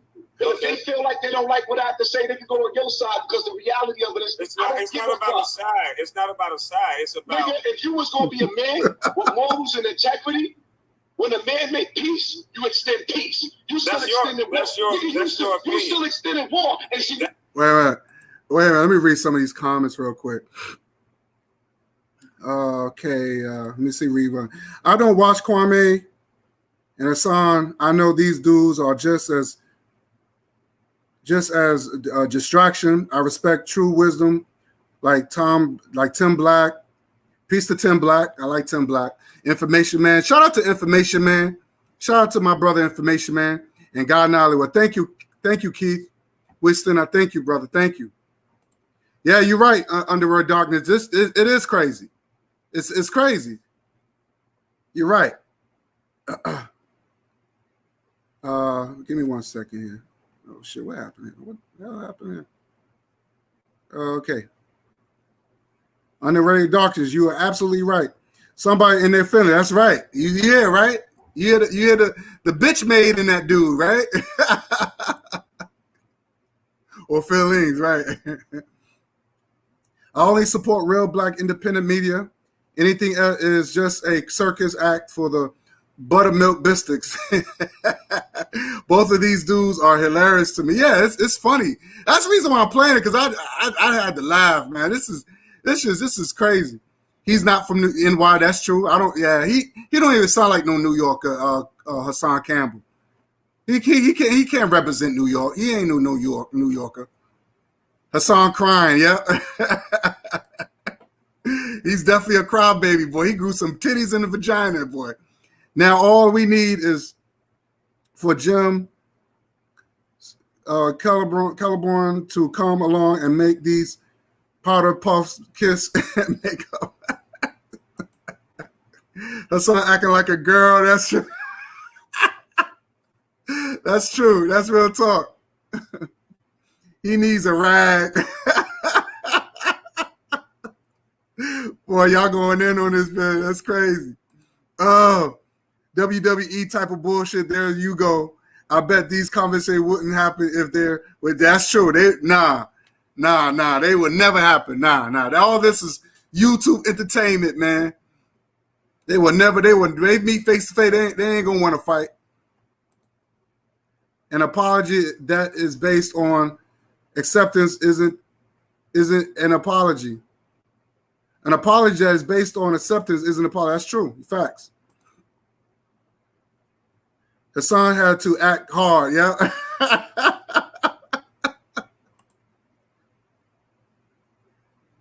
Well, the lesson, my dear, is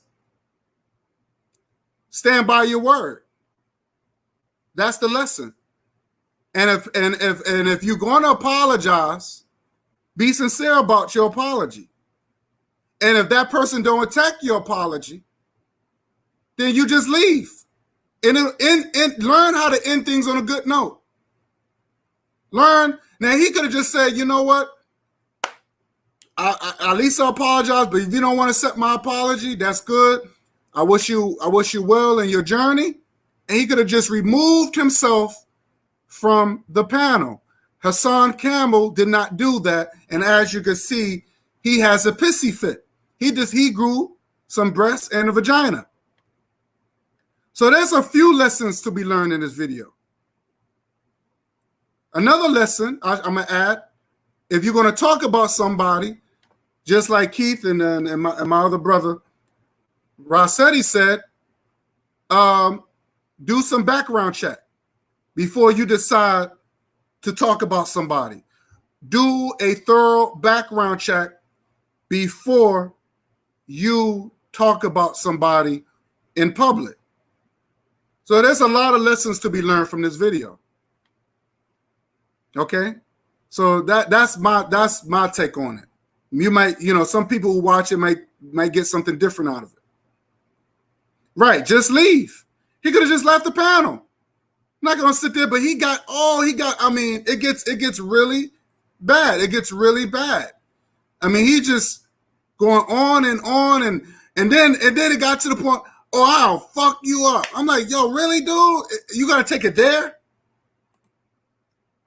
Keith, of course, Hassan would have never started talking like that. He is he who will start talking about fighting.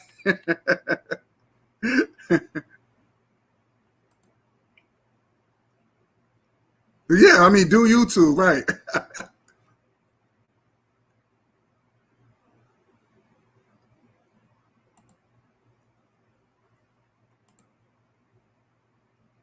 No. He wasn't. No. He was talking about.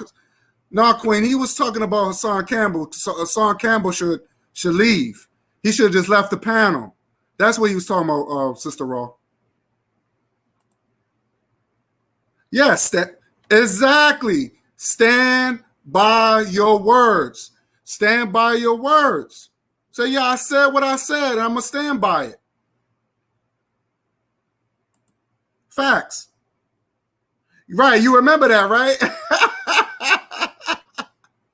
You remember that? Yeah. It sounded like Tom Cruise in Tropical Thunder. I will fuck you up.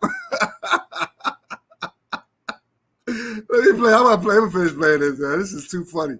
That's your opinion. Listen, I never extended war. That doesn't make any sense. You are. Because when the man apologized. No, it don't make any sense. He did not talk about, he don't have, because he accept your apology doesn't mean that he want war. That's false.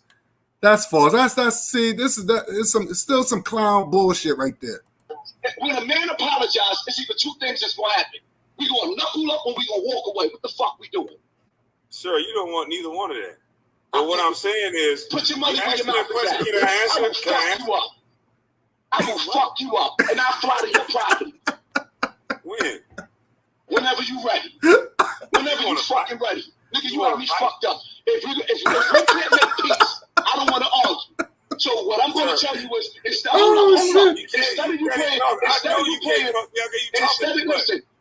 you playing this Tommy Sotomayor shit that you playing, right? Why you keep bringing up this man's name? Word, that's what I want to know. I thought you were studying me, but you that nigga too. And my whole thing is, if I said, let's make peace. Your people see you. Fuck the people. Wow. What you talking about? I don't. You heard what he said. He said, fuck the people. So he's never for the people. But these are the people.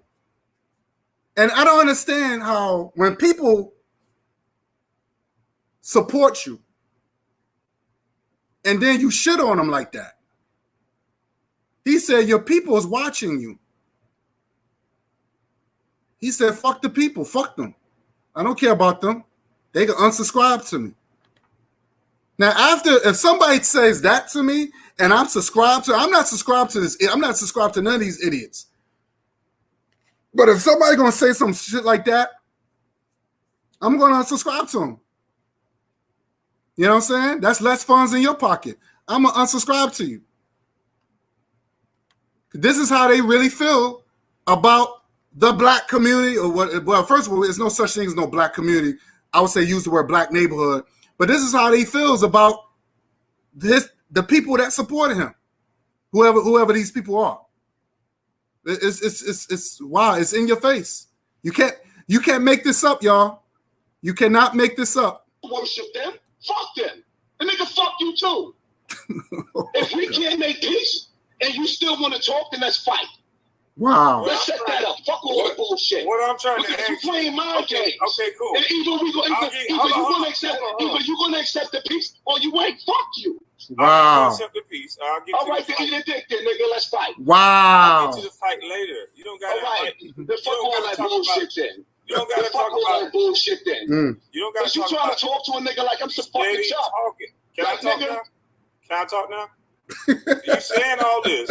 We'll get to the fight. I'll give you your address. But what I'm saying is, you talking. You can pick me up from the airport. Can I say something, sir? I know you want to say that I'm muting you and all that, but this is not how grown men talk. That's right. I apologize, and you still beefing. What the fuck is you talking about? I apologize, and instead of you saying, "Okay, I don't accept it," but we gonna walk our ways and go our ways. Now you want to go back and forth. Because your views is crazy right now, and I know it. I know your views is crazy. I'm going to have to mute you in a second if you're not going to let me talk. Good, I'm going to let you talk. Okay, thank you, sir. Appreciate you, New York brother. Let me talk. Your kind from New York. Let me talk on my show. You're talking over me and then saying I'm Tommy Sotomayor. That's a bitch move. Wow. You're doing everything that you say somebody else do. You said, let me talk, and then you over-talking me. That's bitch shit. Now, I want to beat your ass. Let's fight now. So let's fight then. Let's fight then. Let's fight then. This is crazy. Fight now. This is crazy. Let's just show y'all this nigga talk. I will beat the brake shoes off your bitch ass. But anyway, the bottom line is this. Now, I just want to say these are grown people. These are not teenagers. These are not teenagers. These are not, young adults like people like cats in their 20s. These are grown people. These are people that's pushing 50. Either pushing 45 or 50 years old. These are old dudes Still trying to hold on to their little bit of youth that they got. Now, I want to say this for the record. I want to say rest in peace to one of the greatest hip-hop legends, Biz Markie. Biz Markie. Biz Markie died at 57 years old. I want to just say rest in peace to Biz Markie. He will be missed. I used to really, really, I love listening to his joints growing up. We lost one of the greatest legends, hip-hop legends. We lost one of the greatest hip-hop legends at 57 years old. Biz Markie should have still been here. He died before his time. 57, that's not old. 80 and 90 is old, but 57 is not really old. It's really not. But here's these guys that's talking reckless. Grown-ass people. Now, Kwame Brown, he shouldn't even have entertained that. What he should have done, he should have just got this clown off his panel. He should have just got that clown. Once he started talking that coward bullshit, talking about, oh, fuck you, he should have just got him off the panel. I'm not gonna sit there and allow somebody threaten me like that. No, you gotta go. You gotta go. You gotta go. I'm not gonna even entertain that. That's crazy.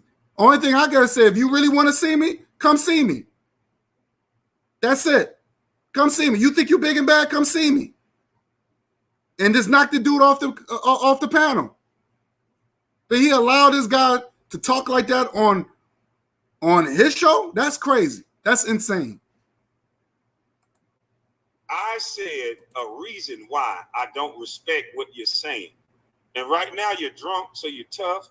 And when you sober up, you're not going to feel that way. That pussy going to come out again.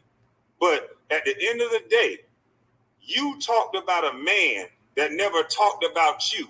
And then you're going to dictate to a man what manhood is. And what I told you, bitch boy, before you got to the apology, you didn't do man shit.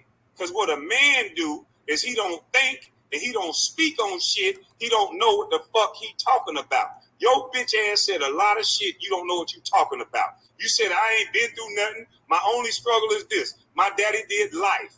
I went to a homeless shelter. Motherfucker, I went through a free lunch line. Motherfucker, I earned the right to get to the NBA. Nobody gave me that, you bitch ass nigga. So the way you tell a story is that you want to stand on people's shoulders. And if you want to fight, bitch boy, I'll pay for your flight. 625 P.O. Box, 625 Palmetto Drive, and I'll make an example out of your bitch ass on YouTube.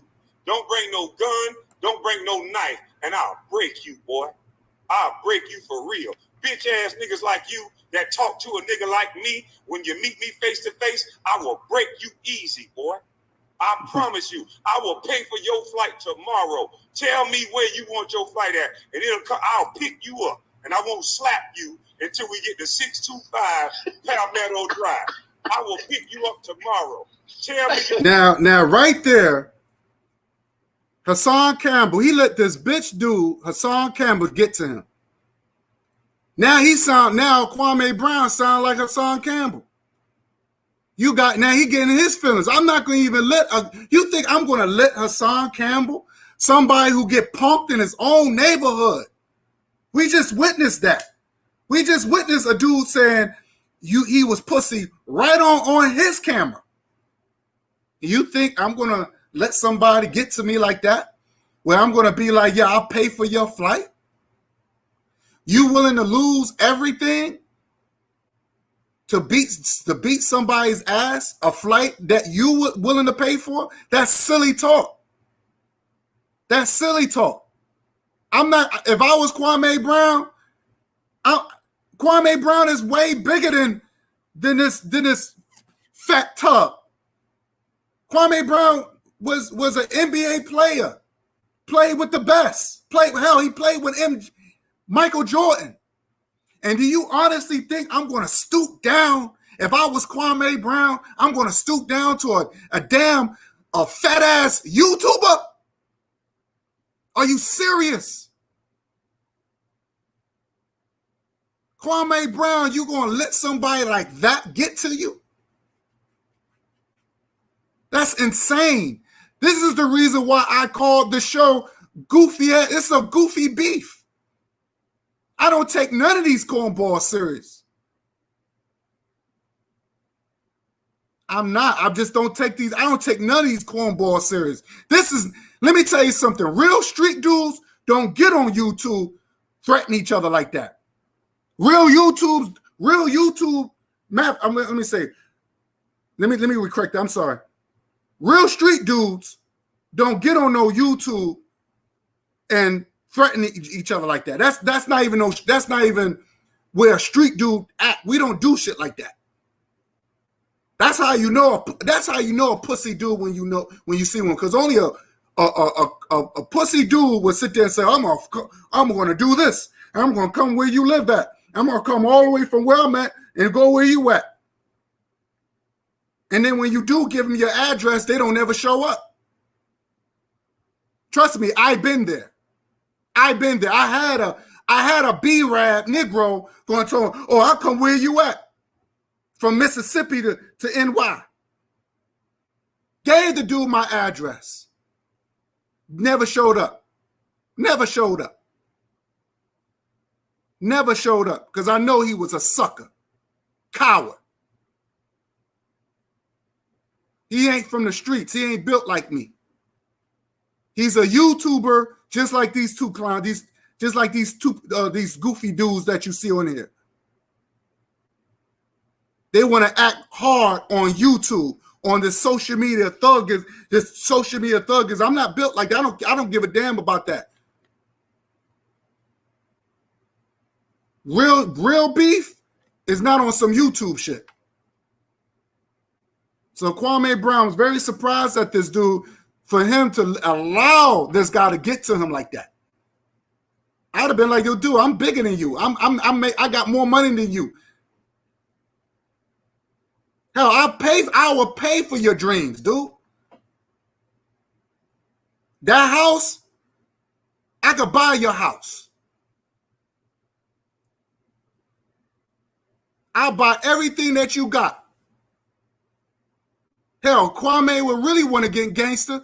If Kwame Brown would really want to get really disrespectful, he would say, yo, dude, I will buy your wife. I will buy your wife. Your wife would leave you for me. If Kwame Brown really want to get disrespectful. I'm just saying. But I'm not going to allow, if I was Kwame Brown, I'm not going to allow a nobody or a YouTube celebrity that's living off of YouTube for clout. I'm not going to allow that person to get to me. That's just me. But I'm very surprised at Kwame Brown. Very surprised. I want to come to the airport and we'll see what you talking about. I know you airpack, bitch. And I know I'll bring a bitch up out you. I'll pay for your flight tonight. Send me your information and I'll send you to 625 Palmetto Drive and I'll beat the bitch up out you. Unbelievable. Reach out to me. No, don't do no more talking. Hold on. I'll So give you my email address. Exactly. Send it in my DM on Instagram. I'm not going to remember it. Put it in my DM. Put it in my DM. You bitch ass nigga. All right, we'll put it in the chat. So stop talking. The fuck you talking about? Nigga, stop talking then. Stop talking. Stop talking. Sinetta called me. I'll tell you what. Sinetta called my phone. I'm going to text Sinetta and I'll get your information from Sinetta. You get it from me. I'll fly you out, bitch. Because you already He an agent. We don't. I'll fly you out and slap. I've been a bitch my whole life. Like a hoe. Okay. Don't bring no knife. Don't bring no gun. You said that. You want to fight, right? You do that. Man, come on, man. You do that. Bitch ass nigga I will talking like slam that. your tall linky ass on your fucking neck. I will slam your tall ass on your neck. I swear to God, I will fuck you up. Oh, these guys are cornballs. I will fuck you up. Okay. You ain't been through this so hard. You ain't been through, nigga. It don't work like that. You gonna take a flight tomorrow? But you know what? I'll make an exception. Watch this. Watch. Now watch. Oh, wait. Now watch what this bitch nigga gonna say. Watch what this fat fuck gonna say. Watch this. This nutty professor looking dude, Hassan Campbell. Watch what he's gonna say. Shit for you. Let's get it. You ain't making an exception. You the one put it out there. You don't even know what you're saying. You know what words mean? I know what I'm saying. You ain't making an exception. You said I will fuck you up. That's what you said. And I meant it. I will fuck you up. You better be drunk. Nigga, you ain't tough. I ain't trying to be tough. I will fuck you up. Cool. You soft. Everybody in the NBA fucked you up. Now you want to be tough with a street nigga? You bitch ass nigga. The fuck out. Hassan Campbell, you're not a street dude. You're not a street dude. Because if you was a street dude, you wouldn't be saying, oh, I'm going to F you up 100 times. You wouldn't be saying that. Street dudes don't talk like that on YouTube. Out of here. But you coming tomorrow, right? You coming tomorrow? Not tomorrow. When you coming? Don't make it seem like I'm a broke bum ass nigga. I could just pick up and go tomorrow. We could go. When you coming? Within this week. I would love to invite you here. We could do it this week. I would love to. You motherfucking right. When? You paying for my hotel?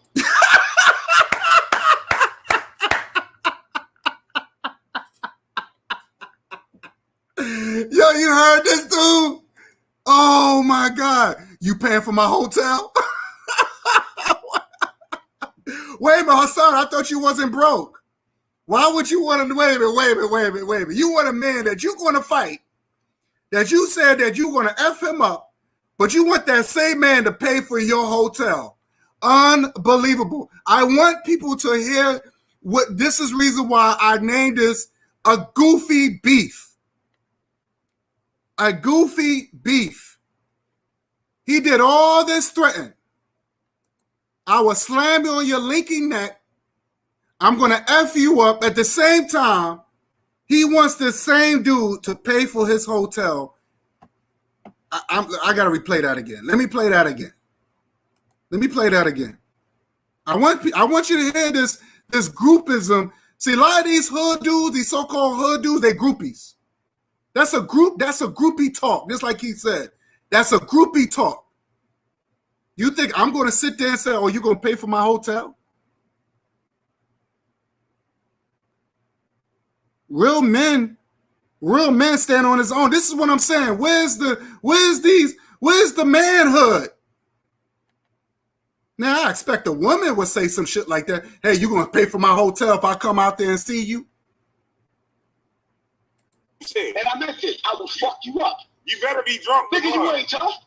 I ain't trying to be tough. I will fuck you up. Now, you heard him say that. He said, I will F you up. But then he turns around and said, and then he going to turn around and say, oh, you going to pay for my hotel? You soft. Everybody in the NBA fucked you up. Now you want to be tough with a street nigga? You bitch ass nigga. The fuck out of here. But you coming tomorrow, right? Watch this. You coming Not tomorrow. When you coming? Don't make it seem like I'm a broke bum ass nigga. I could just pick up and go tomorrow. We could go. When you coming? Within this week. I would love to invite you here. Watch this. We could do it this week. Watch this. I would love to. You motherfucking right? You paying for my hotel? No, you ain't gonna need no hotel. You need a hospital. Nah, I ain't gonna need no hospital. You gonna need a hospital. Yo, the dude, look. Yo. Check out the dude on the other side. Like, check out the other dude right here. He's just laughing. He's laughing. Because this whole thing is a charade. This whole thing is a charade. This dude on this other guy right here, he's having, he's loving it. He's just laughing. He laughing. I gotta play one more. Let me play one more time. Yo, he's laughing and shit. He said, not right now. He said, don't think I can't go on. I don't got no money. I can come on. He said, it could be this week. Oh, you gonna pay for my hotel? But you know what? I'll make an exception for you. Let's get it. You ain't making an exception. Wait a minute. Send me your information, and I'll send you to 625 Palmetto Drive, and I'll beat the bitch about you. reach out to me. Don't do no more talking. Hold on. I'll So give you my email address. Exactly. Send it in my DM on Instagram. I'm not gonna remember it. Put it in my DM. Put it in my DM. You bitch ass nigga. All right, we'll put it in the chat. Stop talking. The fuck you talking about? Nigga, stop talking then. Stop talking. Stop talking. Sinetta called me. I'll tell you what. Sinetta called my phone. I'm going to text Sinetta, and I'll get your information from Sinetta. You get it from me. I'll flew you out, bitch, because you're Solomon Trump. You said Hassan is in his 30s, still in the project. So actually, he said he was 44 years old, and he's not in the project. He got a nice. I think he lives in Connecticut somewhere. I guess he used to live in the projects, in the Bronx, but he said he was 44 in his live because Kwame Bryant asked him how old he was earlier. He said he was 44. So. No, he's definitely not in his 30s. I could just pretty much tell that. He definitely look his age, which is bad for him. Already, agent, we don't. I'll fly you out and slap. I've been a bitch my whole life. Like a hoe. Okay. Don't bring no knife. Don't bring no gun. You said you want to fight, right? You do that. Man, come on, man. You do that. I will slam your tall, linky ass on your fucking neck. I will slam your tall, linky ass on your neck. I will fuck you up. I will fuck you up. Okay. I will fuck you up. Okay. You ain't been through the hard. You ain't been tomorrow. Nigga, it don't work like that. You gonna take a fight tomorrow? But you know what? I'll make an exception for you. Let's get it. You ain't making an exception. You the one put it out there. You don't even know what you're saying. You know what words mean? I know what I'm saying. You ain't making an exception. You said I said I will fuck you up. That's what you said. And I meant it. I will fuck you up. You better be drunk. Nigga, you ain't tough. I ain't trying to be tough. I will fuck you up. Cool. You soft. Everybody in the NBA fucked you up. Now you want to be tough with a street nigga? You bitch ass nigga. The fuck out of here. Wow. You coming tomorrow, right? You coming tomorrow? Not tomorrow. When you coming? Don't make it seem like I'm a broke bum ass nigga. I could just pick up and go tomorrow. We could go. When you coming? Within this week. I would love to invite you here. We could do it this week. I would love to. You motherfucking right? When? You paying for my hotel? Yeah, no, you don't need no hotel. You need a hospital. Nah, I don't need no hospital. Yo, this guy's a groupie. I swear, he's such a groupie, son. You up. All right. And I was you know what's sad? You know what's sad? Wow. You know what's sad? Because I really wouldn't even want to fuck you up on your property. You got a family. I'm not gonna fuck you up on my property. I'm gonna beat your ass in front of the post office and drag your ass to the mailbox like I was gonna do Matt Bond. Oh. That's a P.O. You think it's gonna be that simple? You really think it's gonna be that simple? I told you I'm a man. I will make your fucking soul levitate. You ain't never met a looking nigga like me, you bitch ass nigga. See the difference between me and you? Yo, these guys are cornballs. I swear to God, yo. A nigga going outside. I just showed you I was outside in the fucking hood with my jewelry on. Only a bitch nigga would tell a nigga not to go outside with his jewelry on, you bitch nigga. I'm outside every day with my jewelry on, you bitch nigga. What day you coming here, though? You bitch ass nigga. What day you coming here, though? I see through your punk ass. And tell Saletta he is hurt. He is hurt. What day tell Saletta I said use his ugly ass wife to suck my dick. Well, now you see how disrespectful he is? You see how disrespectful he is? You see how disrespectful? Why would you attack this man's wife? And the funny thing about it, Sinetta, they met not too long ago. They met in the Bronx. Where was all that energy then? And Sinetta, he didn't back down. Sinetta was like, yo, so what's up? You got all that energy, what's up? Now he's on YouTube. Now you want to talk about this man's wife? You want to talk about... Boy, if I was Sinetta, I would be like, yo, I hope I don't ever see this dude again. Because if he comes to NY, he's going to get it. This is the reason why Brother Polite wanted to get in his ass. Polite had his homeboy with him too. See, this is the stuff. When you start attacking people's families, that becomes personal. That becomes personal. See, that's coward. That's not a man to me. When you want to attack people's family who has nothing to do with the beef, that's coward. Now you want to attack the weak. You're gonna attack the weak. Nah, man, nah, that shit don't fly with me. That don't fly with me. When you go there, we have an issue. We have a problem now. I don't want to hear about the white man no more. I don't want to hear about the white man, and I don't want to hear about them. When you cross that line like that, I'm gonna have to see you. I'm gonna have to see you. Hey, every day with my jewelry on, you bitch nigga. What day you coming here though? You bitch ass nigga.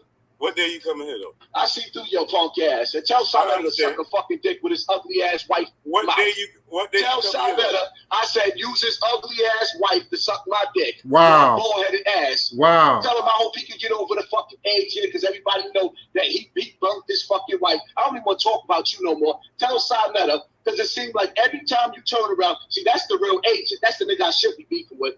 Because everybody that I have a problem with, he reach out to with his dying ass. This nigga that made $1 million off of YouTube. See, at 18 years old, hold up, your bitch ass. At 18 years old, you bought your mother. Hold up, at 18 years old, you bought your mother a house. You see this bitch ass? Hold up, let me finish. At 18 years old, hold up. But at 18 years old, you bought your mother a house. But that old senior citizen, 60-year-old nigga still got his dusty ass, funky ass wife living in Harlem with a bald-headed ass, looking like Busta Rhymes. Why are you talking about your fucking wife, man? Hey, I would have to come see you, dude. He's a disrespectful nigga, and I'm a disrespectful nigga too. He not here to defend himself. Go ahead, bro. You shouldn't have brought that faggot ass nigga up. He should have been talking about. This is New York brother right here. What's up, bro? Yeah, no, definitely from New York. Who's from New York? No, I'm from New York, from Queens. I want to talk about it. I got this opportunity to definitely speak about the things you were on, Kwame. I had it going on some real things at a point, but no, I definitely want to know. Like, I got this opportunity. I want to let you know we do appreciate. So I'm gonna stop it right there. It kind of ends on that. It kind of ends on that. I'm gonna stop saying it. It kind of ends on that because the dude.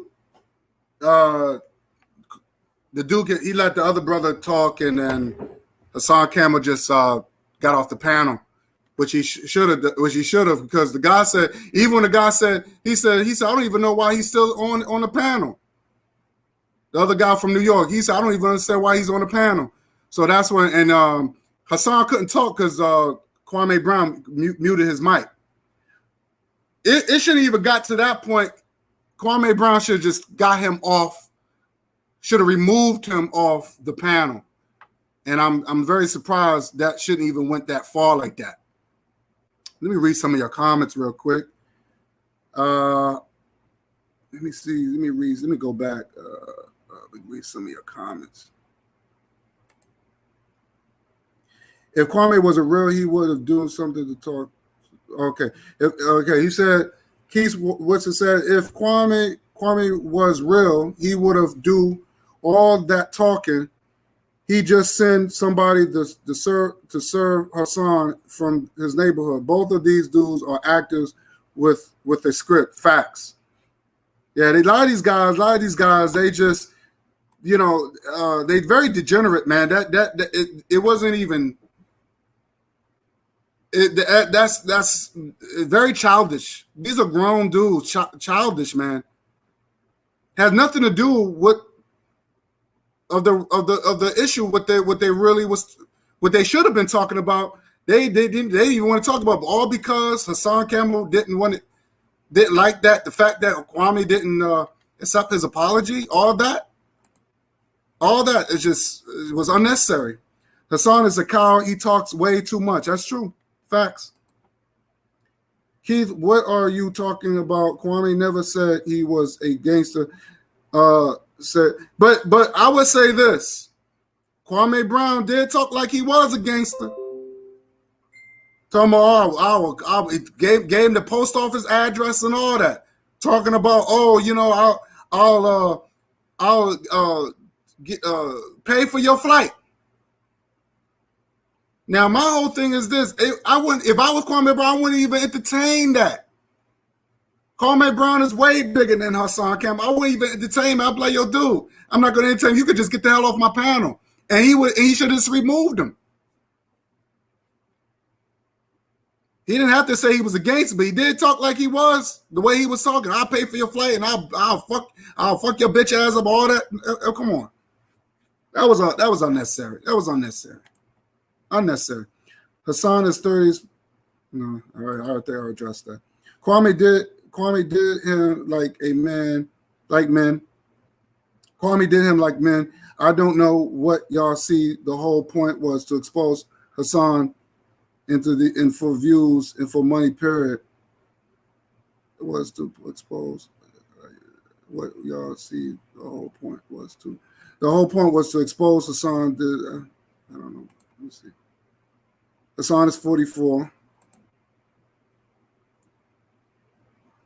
Did he tell him to hop in his dim and flew out to the fight? I don't know. That's a good question. But it just went left after that, man. I know he's from the Bronx River. Hassan needs to be on Love and Hip Hop. Yeah. He had all that. All of that sounds scripted. All that was just. It was just for views, man. It was just all for views, man. No, neither one of them ain't gonna see each other. Neither one of them is not from the streets. But they want to get on. They want to get on social media and act tough. Anybody can act tough on social media. Let me tell you something. One thing I know is about this whole social media. You could be anything that you want to be, and I noticed that when it comes down to Facebook and Instagram or whatever, you could be anything that you want to be on social media. It's like magic. Social media is like magic. Hassan, you paying for me? You paying for me? You paying for my hotel? Kwame almost said yes. He sure did, right? He sure did. He looked like he was about to say, "Yeah, I'll pay for your hotel." Yo, unbelievable. Y'all be blessed. All right, Sir Cian. Glad you came through, Sir Cian. Shout out to you, brother. Hassan need his own cartoon, straight up clown. Facts. Imagine that, a Hassan Campbell goofy cartoon. You know what I mean? Imagine that shit.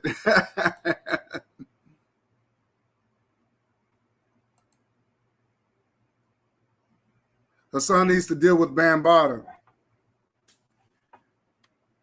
But I think he's cool with Bambaataa, man. I think they're really friends on the low. I think he used Bambaataa for clout, man. Because if you notice how Hassan, he's always say, maybe he said he got beef with every rapper out there because he put out their flaws. But that's what he's known for. He used rappers and he's criticized rappers for clout. Hassan, he's swirling at Sonetta. Now, homie, Kwame Brown, the one who hit you. Yeah. That's what's up. Hassan is weak for all that bullshit talk. Kwame is weak for allowing his toolbox to talk all this stuff and for being on his level. Both of them gotta go. Facts. Physical weakness, mental weakness, all levels. That's true. How is Kwame talking tough when Hassan is the one talking out of line? That's true. No, I'm not saying. I'm not saying. Well, Kwame was talking tough. It's just that Kwame Brown let Hassan, a coward like Hassan Campbell. He let Hassan get to him. Now, I'm not going to, if I was Kwame Brown, a former NBA player who played with one of the greatest basketball players like MJ, You think I'm going to allow somebody, a nobody, like Hassan Campbell, to bring me down to his level? It's not happening. I'm just going to remove him from the panel. Remember, Hassan came on his panel. Even though Kwame wanted to talk to him about the shit that he said, but Hassan Campbell came to Kwame's channel. That wasn't Hassan's, that wasn't Hassan's channel. That was Kwame's channel. So Kwame has the power to get rid of people off his panel.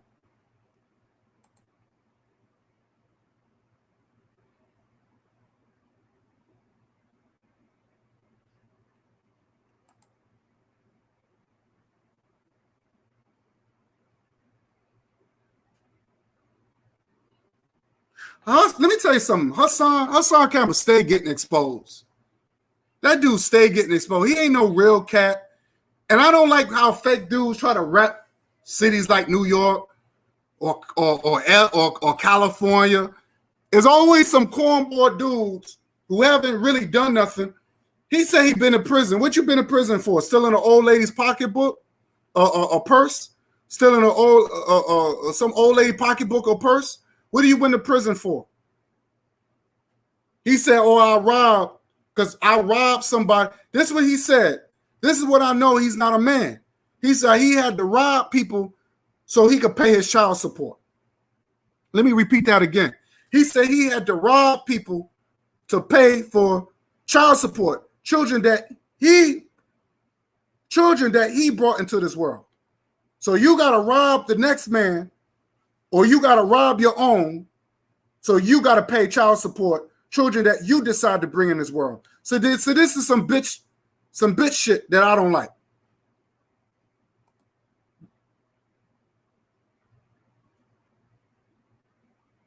Yeah, he sure did. He sure did. He should have just removed him off the panel. Once you said, I'm not going to accept your apology, and once it would have got to the point where Hassan got out of line like that, you should have just removed him. He should have just removed him. Don't get me wrong. They both sound silly to me. You think I'm going to be on the panel talking about doing all that threatening?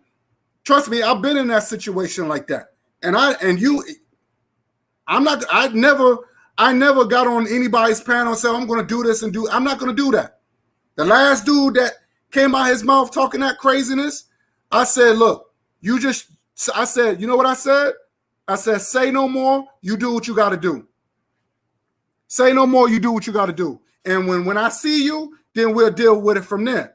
But I'm not going to be doing all that, I'm going to do this to you, and I'm not doing that now, no social media, when all this stuff is recorded.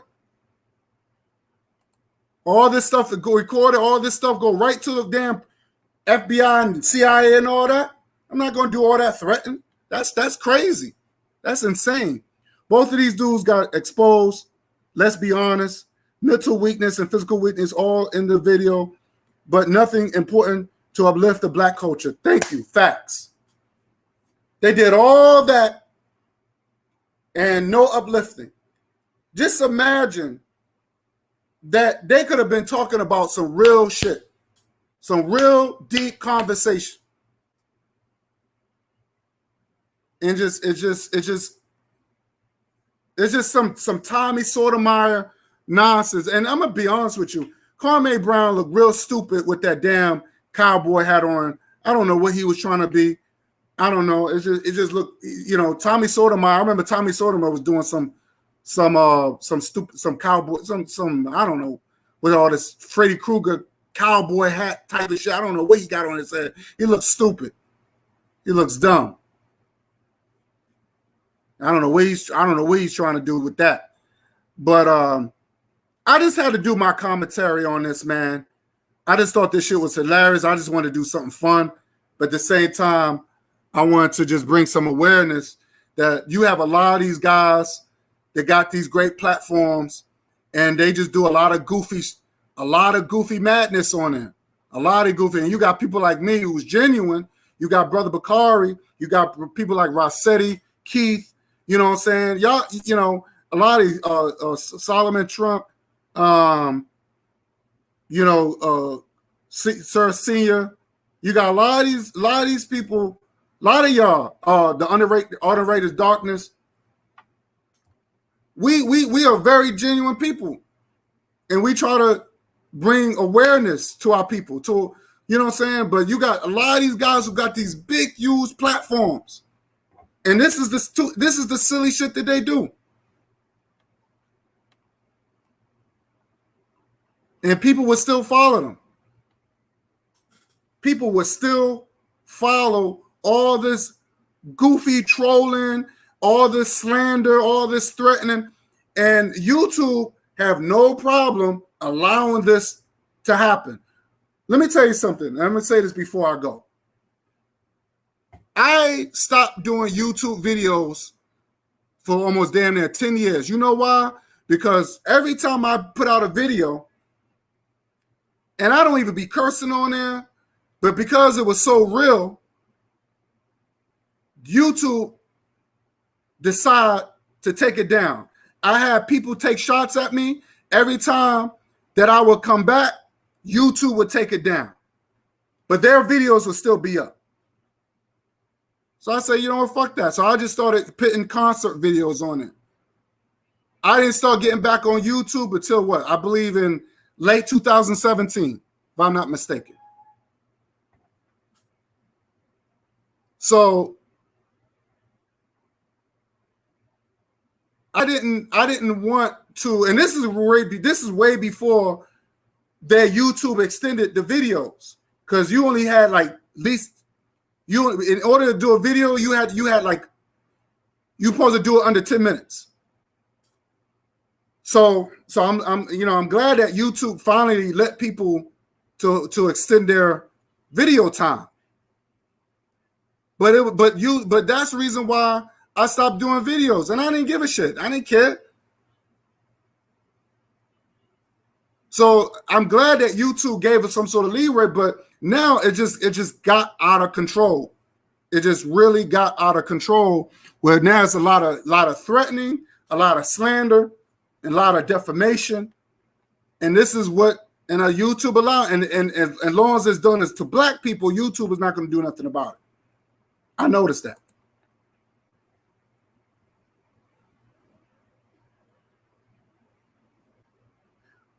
Well, yeah, he wasn't. I won't say he wasn't a superstar, but he is a known NBA player. Like, he's known, like, you know of him. So he was in the spotlight. He played with the best. So I won't say he's a superstar, but he is part of the celebrity world.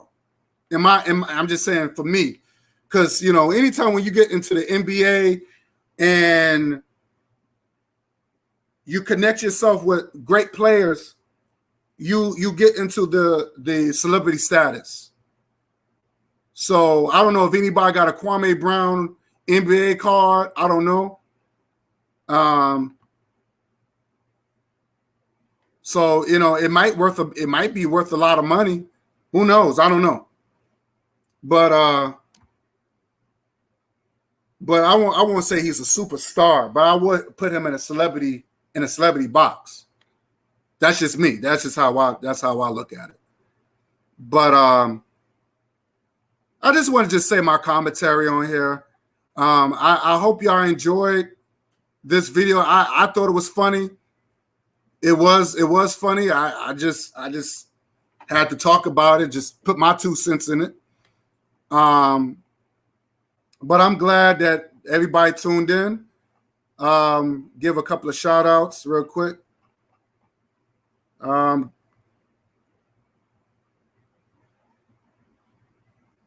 But you had this hating ass Bullets Gotti Show 2.0. He came on, and he was the first person that came on my live.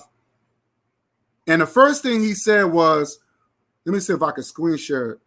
I don't know if y'all can see this. He said, "Why are you speaking on Hassan Huh, homie? You spreading lies on Big Bro like you hating. Motherfucker, I'm not hating on nobody. I tell you what, Big Bullets Guy Show 2.0, let me be on your show. Bring me on your show and you talk that mess. Bring me on your show and let's have this conversation. Bring me on your show and let's have this conversation. Because you're not coming on my show, but I come on your show and we'll have this conversation. Because your homie is a coward. Your homie is a troll. Your homie is bitch made. So I just want to throw that in there. Okay? So I don't know if anybody see this clown. Bullets Gotti, you ain't no shooter. I don't even know why you even call yourself Bullets Gotti. You ain't no shooter. You're not in a mob. You're not no Al Capone. They wouldn't even, these Italian mafia groups, they wouldn't even respect you. They wouldn't even respect you. They would spit on you. So for you to say that you taking these little, like you're a banger like that, you ain't no banger. You just this is some YouTube show that you're doing. You're a clown. You no different than that fat fuck Hassan Campbell. I tell you what, if you know Hassan Campbell, since that's your big homie, tell him to come on my platform and since he big and bad, let him to come on my platform. Let him come on my platform. Because neither one of you don't have the balls to challenge me. Hassan Campbell don't want to challenge this real New York dude. He don't want to do that. So I just want to throw that out there that he was the first coward that came off, taking off for his boy. But I want to give a shout out, give a couple of shout outs. Shout out to Brother Bakari thank you for coming through. Shout out to my brother CJ, aka African Supremacy. Shout out to you. Glad you came through. Hotep, shout out to my sister, Queen, Sister Raw. Thank you for coming through. Give a big shout out. Give another shout out to my brother Ross Setti. Ben Clark the Great ain't stopping. Thank you for coming through. Thank you. I appreciate you. I really do. I really appreciate you. You've been very active. Who else? My brother Keith Winston. Thank you for coming through. I appreciate you. You've been very active. Thank you. I really appreciate you. Thank you. Who else? I don't want to miss nobody. Let me see.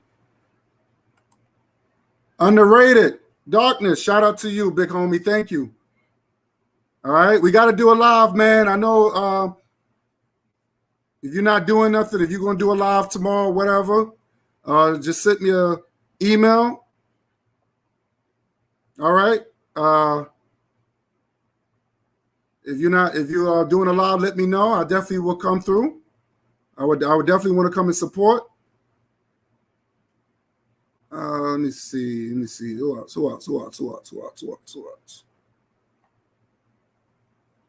think that's pretty much it. I think Solomon Trump, thank you for coming through. I appreciate you. Thank you. Oh, shoot. Information Man. What's good? Information Man. That's my big homie. What's good, big homie? That's my brother, Information Man. Oh, man. You might want to rewind the thing, man. I just had to do my commentary of the whole Kwame Brown and Hassan Campbell, man. It was definitely a charade. But I had to talk about it. I had to get my 2 cents, man. I had to talk about it. But thanks for coming through, man. Thank you. I appreciate you, brother. Peace and respect. My man came through. Ryan Leaf, the biggest bust in the history, but we know he is. That's what's up. Information man, much love to you, big bro. Good. That's what's up. Information man in the house.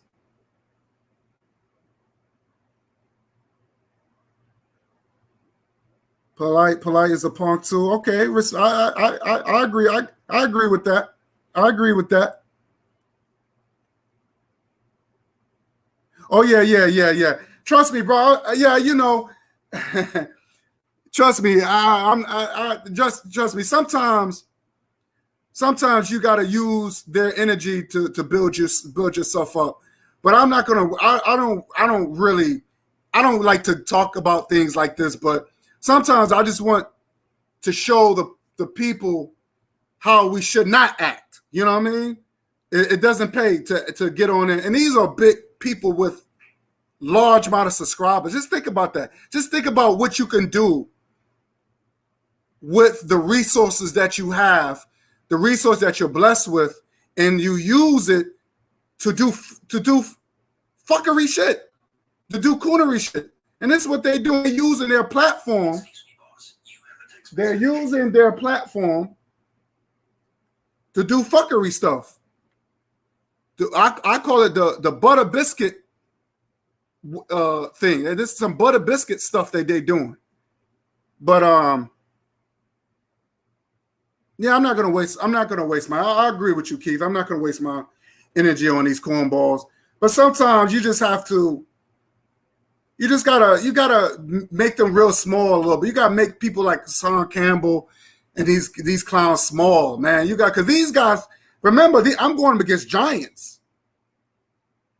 I want people to understand I'm going against giants. These people who got big, used platforms. That's why Tommy Sotomayor don't want to fuck with me. And when I aired his ass out, when he was literally doing pornography, doing the OnlyFans, doing pornography, people had to tell him what I did. He don't want to come because because once I put these guys on a hot seat, they have to come. They have to, like I said, my job is try to put these guys on a hot seat. These are the ones who got these big platforms. But they claim they're doing so much work for the people. I don't see it. And some of this stuff that needs to be addressed.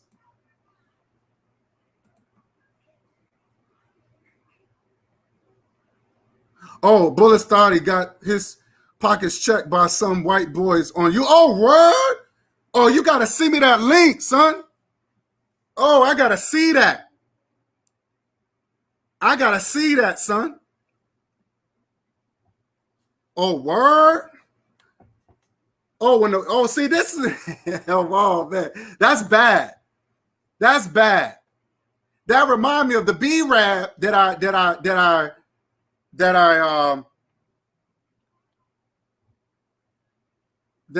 exposed when he got punked by the Angry Viking. I don't know if anybody know about the Angry Viking, but the B rap Muhammad, he got his ass whipped by Angry Viking and the other white boy. I don't know what's up with these guys who claim that they're gangster and they got these little mafia names or they got these Nation of Islam names. But when it comes down to these white folks, they act like bitches. I don't understand that. Now you notice how Hassan Campbell and Kwame Brown, they got so much heat for each other. You heard them the way they talk. Oh, I'll beat your ass and all that other stuff. But George Zimmerman's still walking on the streets. Ain't nobody talking about how they're going to beat George Zimmerman's ass. But they got so much heat for each other. It's crazy. Yeah, I got to see that. I might go on that dude's page. I might look for that.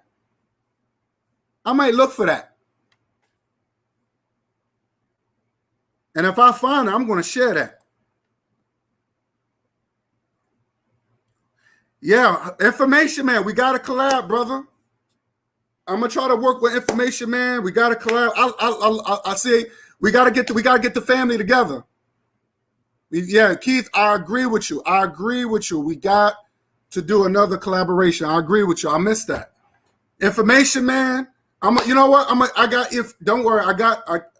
I got Information Man's email. I email him today. I email it tonight. Thank you, Keith. I'm gonna email it. We're gonna do a collaboration, and I'd rather we could do it on his show or my show. It doesn't matter. But I definitely would like for him, Brother Bakari. Because these guys are deep brothers.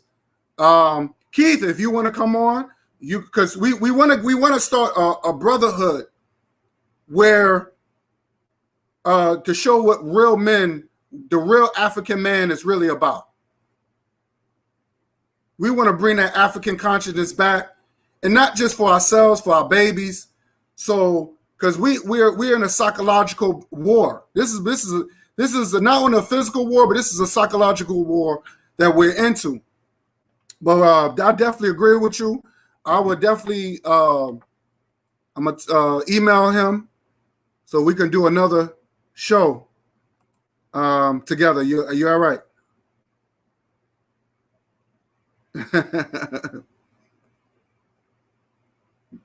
Pellets. Pellets. Okay. Oh shit! Pellets Gotti, right? Pellets Gotti talking shit, talking about his big homie. He's talking about his big homie. Oh, why you gotta come at big homie Hassan Campbell? Word.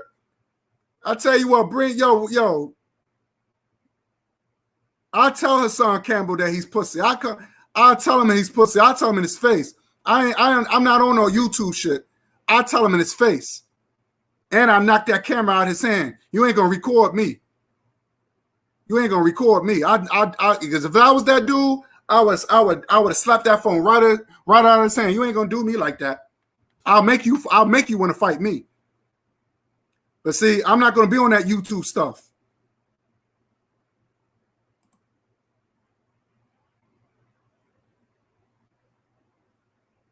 Nah.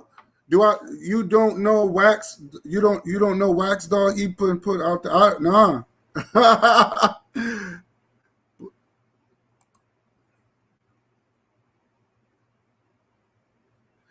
Oh, Tim. Yeah, Tim Black. I like his comedy. I like the Tim Black is cool though. Yes, I agree. Do Information Man know Tim Black? I think he does. Yeah, I watched Tim Black stuff. He got some good stuff. Yeah, we could definitely do it. Oh man, that would be excellent. Okay, cool. Yeah, definitely. Yeah, do that. Definitely do that. I want to see that. I want to definitely see that, yo. Palestati. Yeah, let me go back. This is what this dude. Oh my God, the groupism, boy! I tell you. Let me see that comment. If I still got that comment, I should have it on it.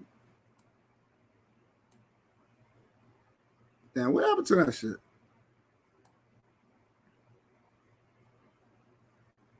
Yeah, he came on there talking about.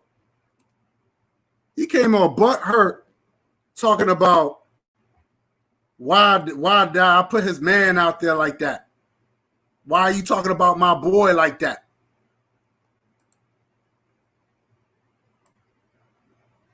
I mean, like you said, like a typical thought. Palestati. Yeah, that should be his new name. That should be his new name. You got that right. You got that right. Yo, yeah, definitely send me that link, boy. I want to see that video. That dude is a clown. I might do a quick. I might if I do my next live, and if I see that video, I might just to air him out just a little bit. I gotta do that because he one thing about me, don't come on my shit fucking with me. Because I tell people straight up, you come fucking with me, I'm gonna air your ass out.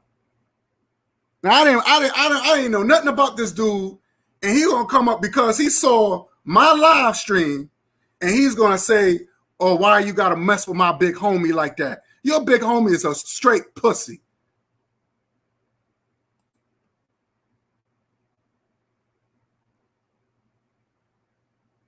I'm trying to share.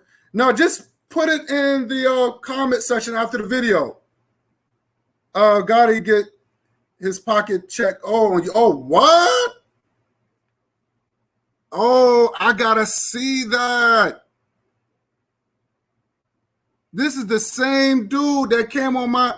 Yo, I gotta see that. I gotta see that. I'll type his name in, but if you can put it under the comment section, the link of the video, you could do that. That would be a big help. But I'll try look at him, look at his page, look at his channel through the search engine.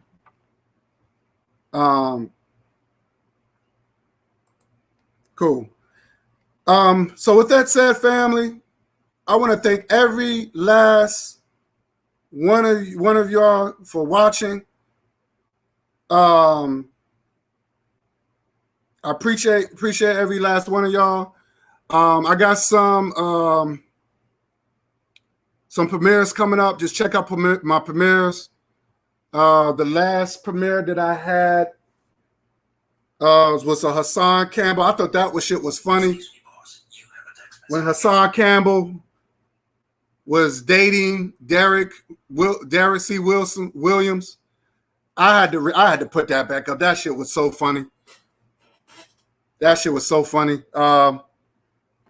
But definitely RBG for life and RBG forever. So, but just check out. I have another premiere coming up. Let's talk about the Declaration of Independence. I have me and brother Bakari's on that. Check it out. Very, very, very deep program. So yeah. So I just wanted to say again, rest in peace to Biz Markie. Just give your tributes. Play his joints. I'm gonna play his joints probably tomorrow, tonight. But give your tribute to Biz Markie. Rest in peace. I still can't believe that man's gone. We losing a lot of good people, man. A lot of good. We just lost DMX not too long ago.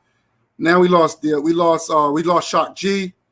We lost one of the guys. We lost what's the guy from the Fat Boys? Forgot his name. Mark something. I think his name is Mark something. Forgot his name. Now we lost Biz Markie. It's so sad. But give y'all tributes. Give y'all tributes to Biz Markie. Play his joints, man. Play it.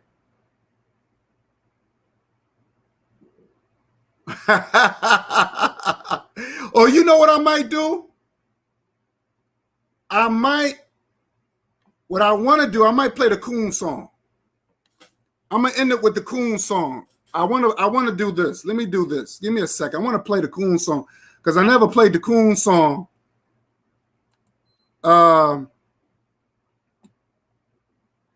I'm gonna play the Coon song. Let me end it with the Coon song. Give me 1 second. Let me end that. Yo, press the if you haven't liked, press the like, share. Oh shoot. Let me do this. Let me play my Coon song. Where's my Coon song? Okay, where are you?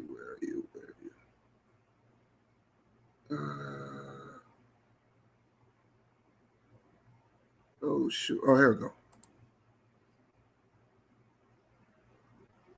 I'm going to end it with the Coon song.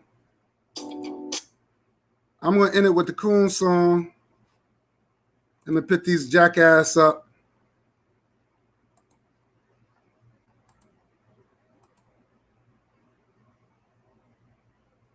Yes, we are losing too many of our warriors. Too many good people, man. Too many. Let me put this picture up real quick. I think I have it here.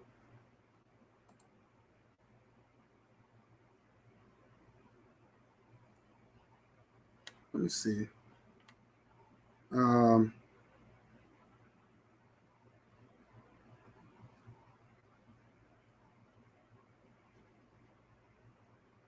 Give me 1 second. Give me 1 second. I want to do something. If I still have it, do I still have this? I want to end it with the Coon song. Let me see. Okay. Let me go to PowerPoint.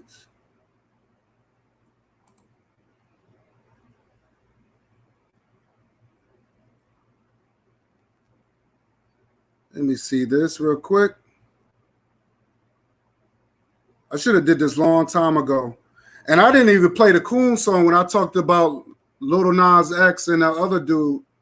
I forgot to do that. So I'm gonna do this real quick.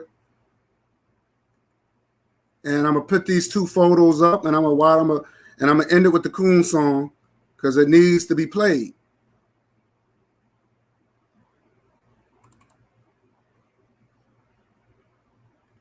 Skimmy, bear with me. Bear with me.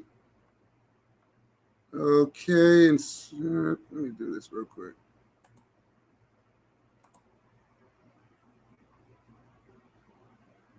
Okay. Let me see. Let me get these pictures up.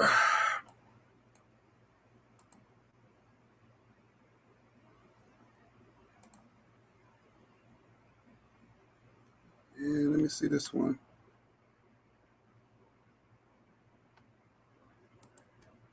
Oh, shoot.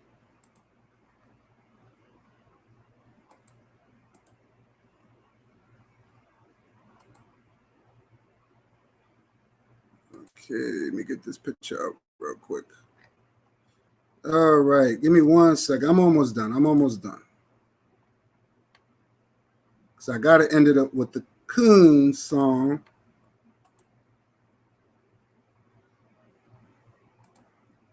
So, here we go.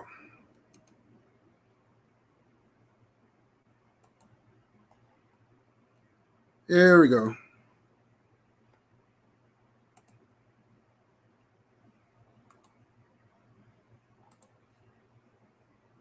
Okay.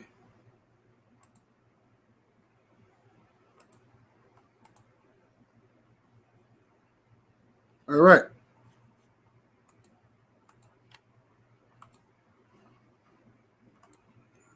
Take this out.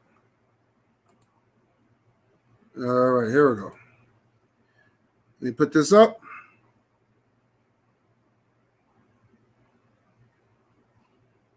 Okay.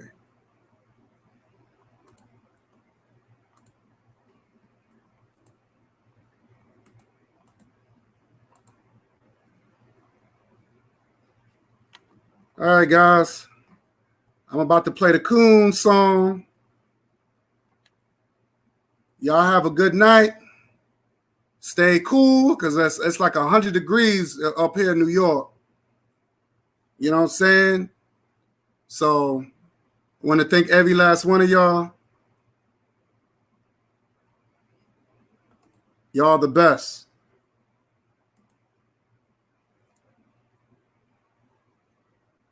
Definitely. Black power to the chat. Definitely. Facts. Definitely. Yeah, I'm gonna play it right now. King. Here we go. All right, guys. RBG for life. Let's keep an RBG up. All right. And I'll see you next time. Peace.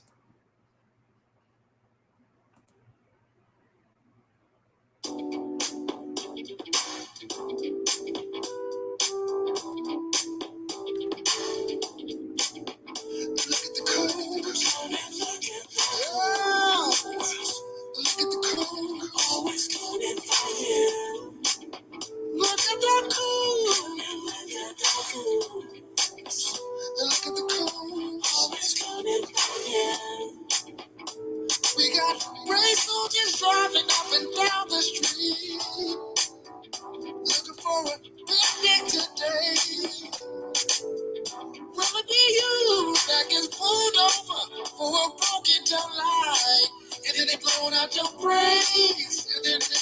coons. Yo, look at the coons. Why? Because we're living under the system of white supremacy. Of white supremacy. Look at the coons. Look at the coons. Look at the coons. Always coming for you. Look at the coons. Look at the coons. Look at the coons. Coming for you. We got more dancing circles, but they top dancing shoes. Dancing for the Biscuit Brigade. Skidding and grading, thinking they winning, breaking out the banjo. Cause they ain't got no shame in the coons. Ooh, look at the coons. Why? Because we're living under the system of a white supremacy, of a white supremacy. Now look at the coons.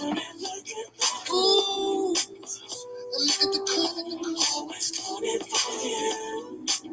Look at the coons. Look at the coons. Coming for you. Because the cool train is coming. It's never late. You gotta watch your back, watch the people you hang around. Cause they'll throw them on TV, put a camera in their face. As long as